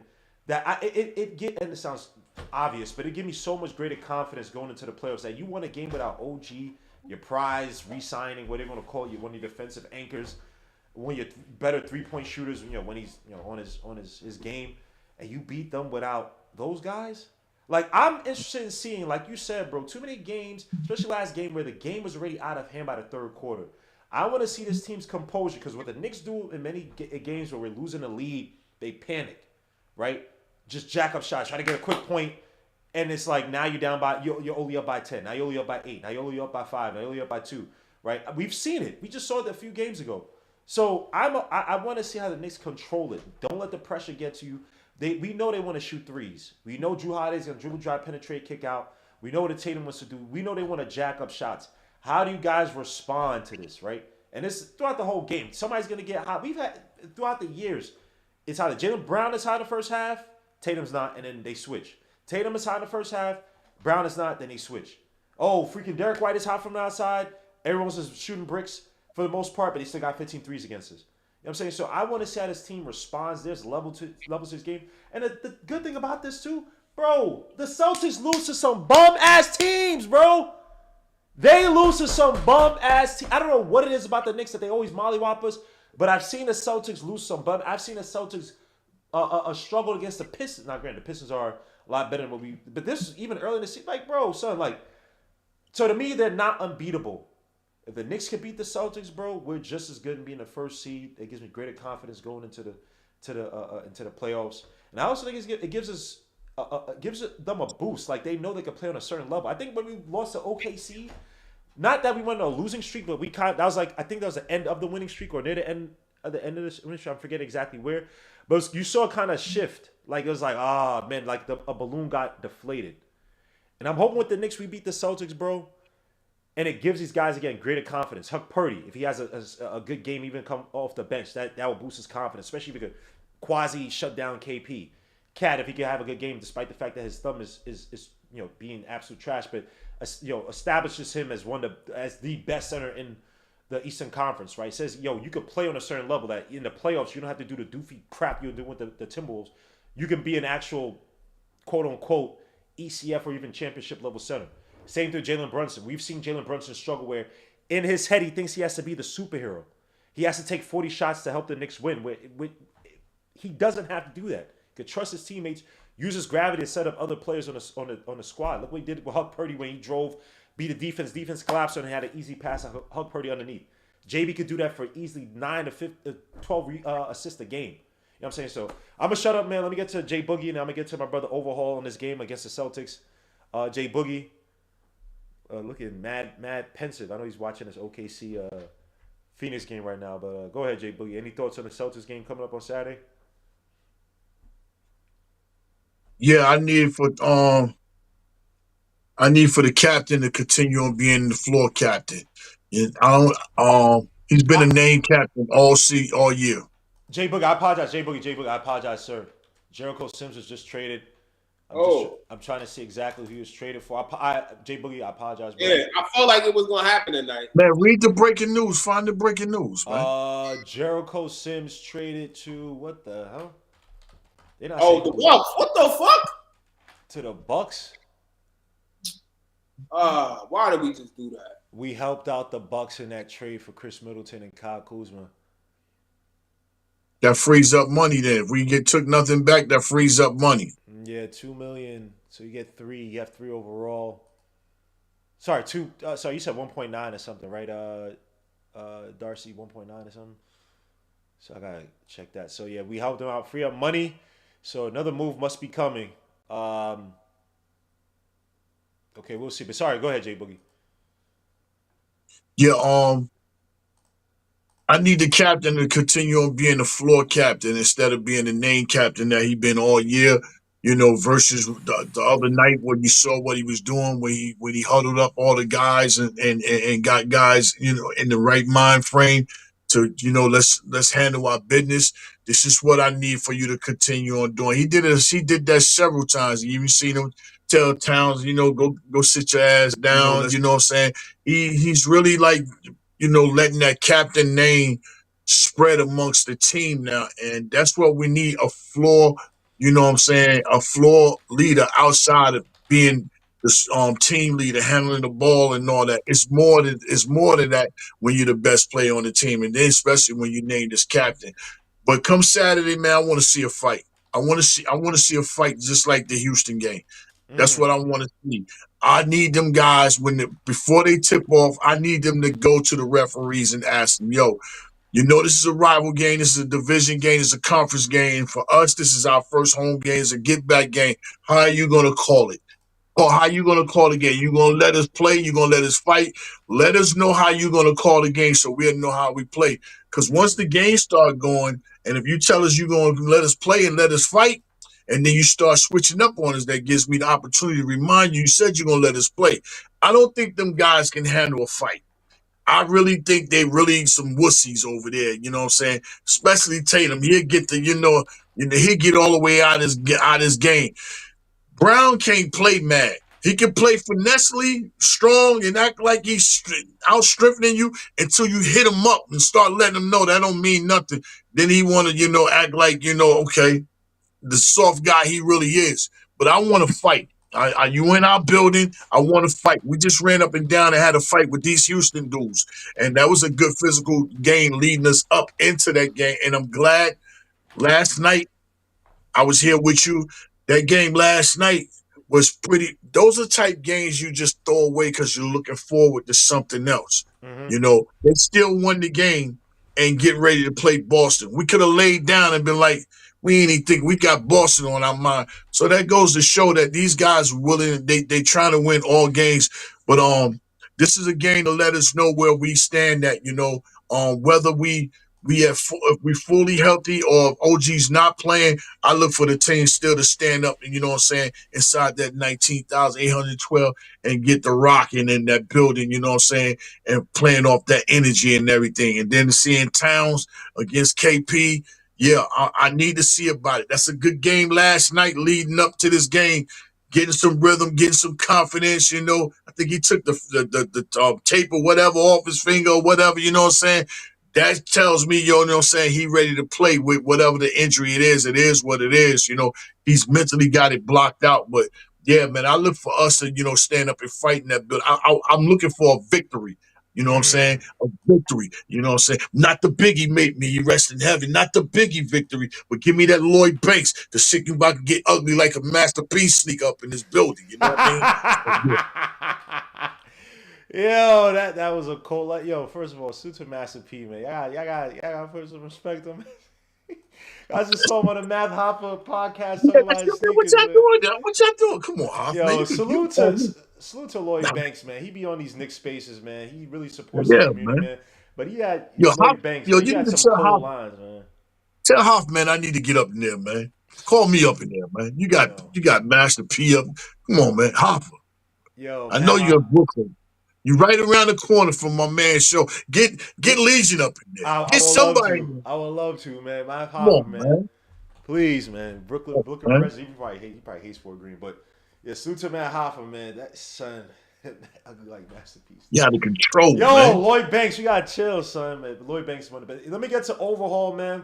Against the Celtics, again, you are obviously not a Knicks fan, but how do you look at the Knicks versus the Celtics? Like where do you see us like level wise? Like, do you try? Are you one of those people that think the Celtics are a paper, not paper, but a fake championship team? They're not as tough as people make them seem, given their stance. Like basically how Jay Boogie put it. Because I agree. I don't think they're a tough team per se. Very talented, but they're a breakable team. They rely on a lot of streaks. I think they're beatable. And I don't fear them. I just think that Knicks have to just be able to control themselves.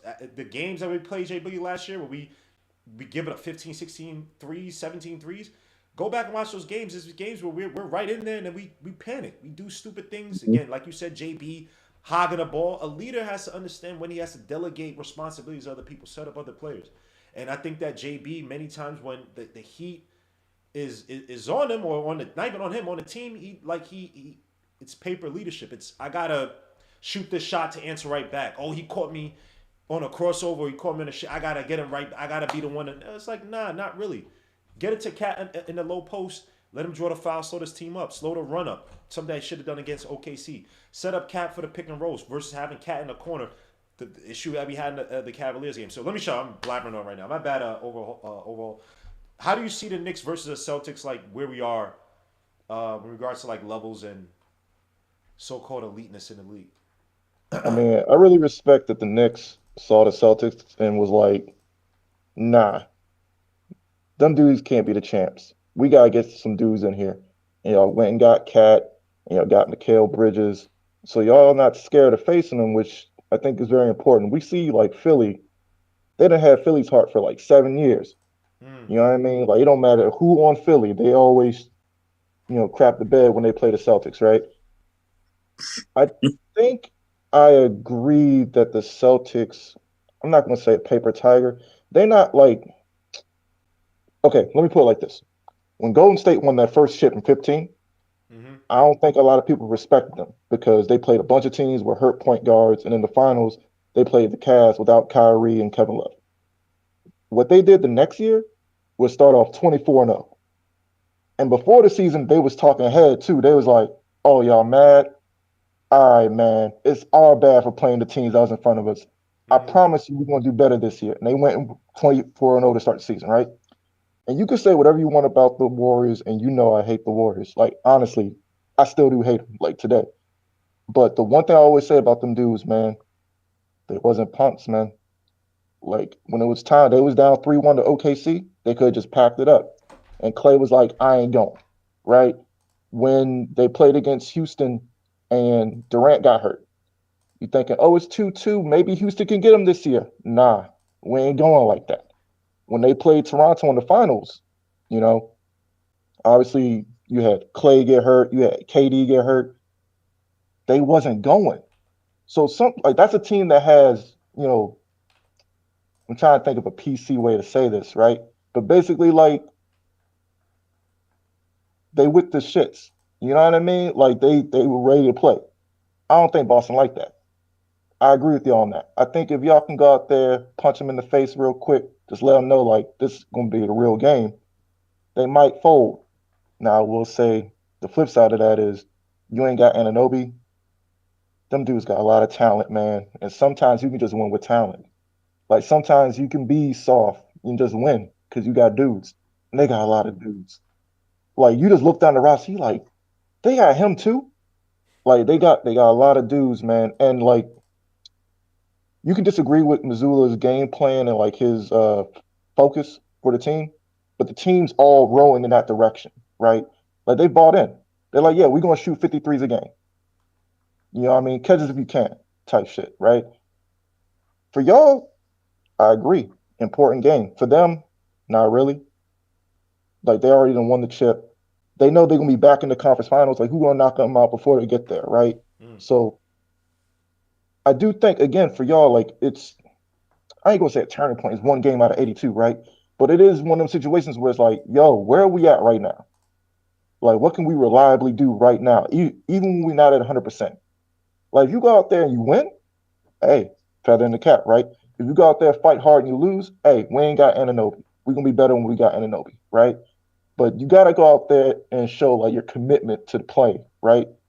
So, like to Jay Boogie's point, like go out there, yo, let them know. You know what I mean? Like it's not gonna be some like run and gun up and down the We court. got Y'all the shoot long right. 53s, All we right. shoot 45. Y'all heard? We got the long right in that trade. Oh, the guard he used to be with the Hawks. He was on the Wizards. He was on the Hawks. He was on, I want to say the Bucks. Yeah, He was on the right. Raptors. How much you making? Well, earlier when y'all was talking about players to get, We got y'all was cash saying too. bigs.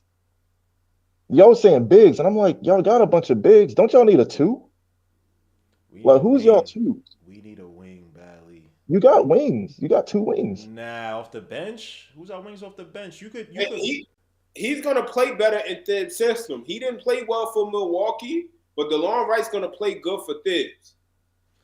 Yeah, he's solid. I think that Delon Wright, he's solid. I think it's more so depth. I think at Yep. worst is to see at maybe move Shamet a little bit. Nah, I don't think that. I mean, you got to think about it, bro. Miles McBride has struggled with injuries this season. Campaign has missed some games. So when these guys get injuries, this is a veteran player that can supplement for these guys, and you don't have to worry about having to trust the young guys, which we know Thibs doesn't. He doesn't trust them. Right. He's a solid defender too. Like he got good size. Yeah, for the position. 6'6". Like, yeah, about 6'6", 6'7". He can hit it. He can hit the three ball. And he can guard threes better than Shamet. Yeah, he's a good point of attack defender and gives you a little bit more, a little bit more size. Yeah, he decent. He decent. I just thought it would be a little bit more, but for right now, for what it is, and again, we got cash back. How much was Delon Wright making? I don't know what his contract is, but I gotta look it up. But no, yeah, it's a decent. Hey, let me say this real. Let me say this real quick, right? Yes, sir. Like the thing is, and this is like for any especially anybody that's viewing in the chat, and I'm be saying it in other places too, especially tomorrow. We can't be looking for a sexy trade, sexy move. Because we already did that. We did that early on in the season with Towns and Bridges. That was our move. We set it off top. So here the deadline, you know what I'm saying? Them guys is pretty much going to be looking to clean up some money space and have some money spaces, so whatever that, what was that, the above level and all that, they trying to figure that all out right now. So I know the rumblings about what happened in the West, with the Luka and the Bridge and the Jimmy Butlers and all that. We're not getting ready to get nothing like that. Our big haul came at the beginning of the season. So little small moves, I don't even want people to get like, oh, we didn't do. No, we did a lot at the beginning. You know what I'm saying? We just can't forget those moves that we made early. And people are making moves really to adjust to what we already done. Now, if we could just free up a little cap space and use what we got, then we'll be good. I just wanted to throw that out there. You know what I'm saying? The long right, 40% out coming into this season. He was 40% on catch and shoot threes. 109 defensive rating, so not bad. Not bad. And then he guarded 1 through 4 when they played the Celtics in the playoffs. He guarded 1 through 4. So, at 6'5", that's pretty good. So he gives you some added depth there if you need it. Mm-hmm. Now that's gonna be important. You need somebody at least knock down a few shots on a catch and shoot, something better than what Shemet is doing. It's just the nature of the game, and also helps guys like JB get out of his head that he has to chuck shots. So that's what I've been talking about the past few years, where it's like people get on JB, and not necessarily for bad reasons, like, oh, JB's chucking the shots. I'm like, bro, when you look at the rest of our team, man, like guys ain't shooting well. Like the playoffs that we had, when we beat the Cavaliers, got to the Heat. If y'all remember that series, the only people that were shooting well was really JB and RJ. And RJ wasn't even shooting well from outside. He was attacking the basket, making his layups and dunking and whatever. It was a little mid-range at times, but shooting-wise, like everybody on the team was pretty terrible. So, we'll see, man. But this is fairly interesting. I'm gonna get to it and probably do a little video right after this on Dylan Wright. Gotta look up his numbers. I haven't been following much this season, but definitely get some value because Jericho Sims. Come on, dogs. But it is a new day with Hukporti. I ain't saying he's gonna play minutes, but it is a new day with Hukporti. So it's good to see that the kids stepping up, getting opportunity. And it looks like he's gonna be a mainstay, at least come off the bench. But guys, man, I appreciate each and every one of you coming on, man. Jay Boogie, my brother, man, as always, man. My guy Overhaul, my boy, man. Darcy, as always, man. Man got the no lights or nothing, man. Darcy was on one tonight, man. But I appreciate you, man. And by the way, Jay Boogie's gonna be in New York performing. Please, Jay Boogie, please tell me where you're gonna be at. If you performing after the game, I'm definitely be there. But please tell me where you're at. I can't remember the name, but they send me the information. It's on the phone. Diamantes? If it's Diamantes, I'll say the location right now. That's it. That's it. Diamantes. Yeah, Diamantes. I don't know when I'll be performing. I don't know. I don't know really what their schedule is as far as the event or what they doing, how they doing. But I just know me personally, like if it's if the crowd start coming in there and it's before the game and all that right there, I'm probably going to holler Olito and be like, yo, let me do my thing, get everybody amped up, for the game, just in case we go out there and come back with with the gas face, was quite certainly So for they advance, we one of your acquired the guys. draft rights to Hugo Besson. And Lasort, What's that? Lasort. Hugo Besson. Yeah, and Lasort, something Lasort, right? Now we sent out the draft rights to Matthias Lasort and got you. Hugo Besson. Yeah, Hugo Besson was in the Australian League. Small, I don't know if he's Spanish, but small point guard. Remember did some draft work on him, but yeah, he's probably just a throw-in. By the way, yeah, the event is being held by oh my gosh, why am I forgetting now, man? It says guys on Twitter, man. Tony the closer? Nah, Tony, aka the statue. Now, he got a nickname on Twitter, man. Yeah, damn, I feel like a piece of crap, man. Why am I forgetting this guy's name? Tony, and I'll put it up. If y'all in New York, you're around the city, man. Tony Thanos, he calls him Tony Thanos of New York. My bad, I said closer. Thanos of New York. So please, if you're in New York, it's right. Diamantes is right next to the stadium, right next to MSG. I think was at 8th Avenue, 7th, 8th Avenue. Yeah, 410 8th Avenue. I'm looking at the location right here. I'm trying to guess it. So please, if you guys in the city, man, please go support those guys, man. Knicks content creators are doing big things, so please go check them out. But guys, as always, man, I appreciate you guys, man. Please catch me on the next one, man. Again, I'm trying to do these weeklies more and more often, so as much as you guys can join, as much as I'll have you, man. Darcy, spirited debates as always, man. Love having you on, man. Uchilla, man, my guy, Overhaul, bro. You agreeing with these guys too much, so I don't like this, bro. But so Hey, who's your team? Who's your team, my guy? I'm a fan of the league at the moment. My team decided to hold me.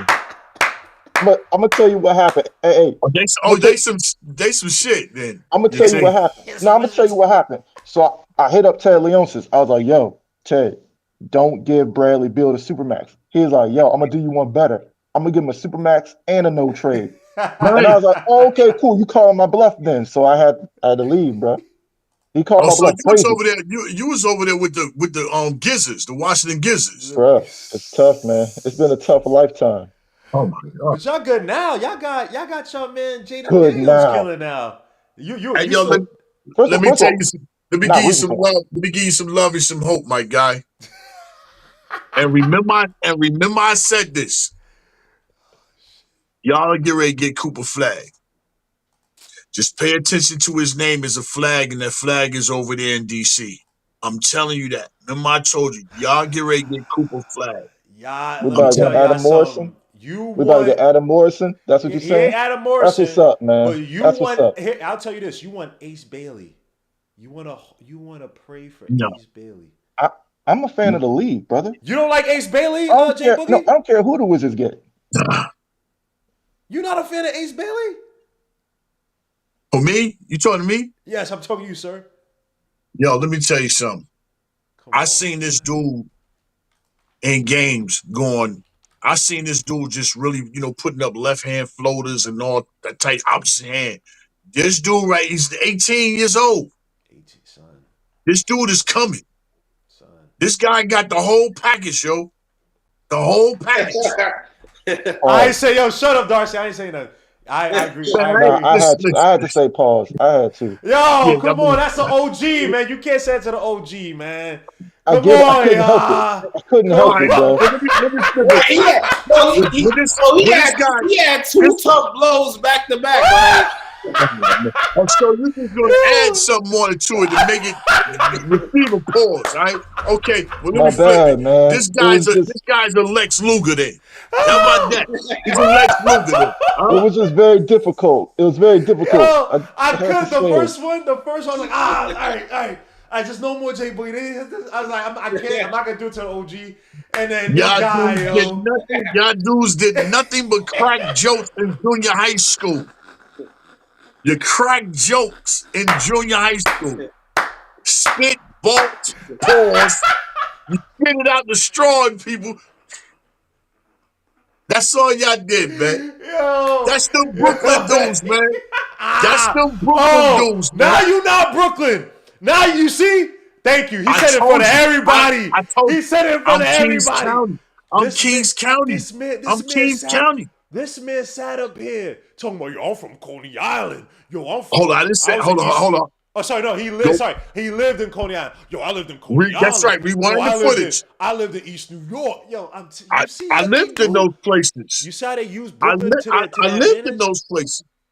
But Yo, I am a Kings man, County baby. this man, That's son, that's all I said, man. this man, But I son. get. You know what?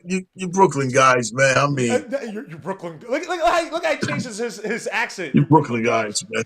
Yo, Jay Cookie, son. I swear, I'm I'm way like, down here. I'm way down here in North Carolina. You still got to look up, man. wow, yo. So, by the now way, that you think about it, DeLon could definitely probably fill in a little bit defensively now, just in case OG has to miss some time. oh yeah, I he's can definitely. see him being inserted into the rotation defensively because of his ability to shoot the ball and what he can do defensively. Yeah, He gives you're us a not. little bit size off the bench. They're gonna be game because yeah, like Shamet, you just need somebody to complement on offense too. And Shamet, he's trying on defense, but Dylan Wright, yeah, he's just gonna be a better piece for the Knicks. Yeah, but also I want to see how Tom Thibodeau. You know how Tom Thibodeau sticks with his lineup, so I don't. Man, don't be He's surprised, not man. as They low as might. fire as Shake Milton, but I want to see like when exactly he's going to be used up. And also too, there needs to be there might be another. We don't know. There might be another trade happening. I don't know, but my bad. Jay, but you saying something? Oh no, I'm just giving you the format, and don't get your hopes up because they get ready to wave that dude, man. He's up out of here. They ain't bringing that dude back, man. Y'all trying to figure out what he is and all that, do that, man. They get ready to get rid of that dude. They waving him. They get ready to get another score that's down there in that G League, come up, and they're gonna go get. They're gonna leave Man, space. They're gonna leave space open for somebody in a buyout. I'm telling you that. okay, I can see I'm that. telling you. I can see that with the I, I buyout, but I told you before. This is one of the teams that PJ got on his list. You think he's staying in Utah? No, he's not staying in you Utah. think we need a? This is You what. think PJ Tucker's It, still it, valuable though? I Nah, think Tucker PJ got Tucker moved to in Miami. Miami. He in Miami. huh? He got moved in that deal to Miami. He in Miami. Okay. Well, Yeah, he's staying there. He reuniting with Miami. He like literally 40 years old though, so whatever.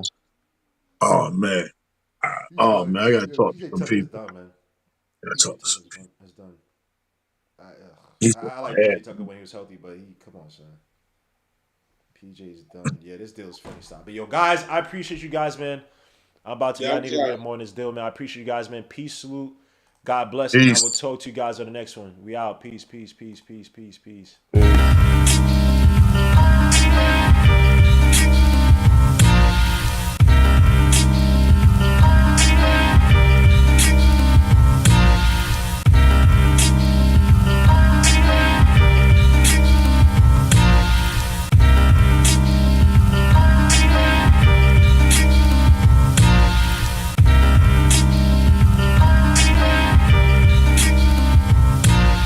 Oh, you got like, wait, can you still hear me? Bruh.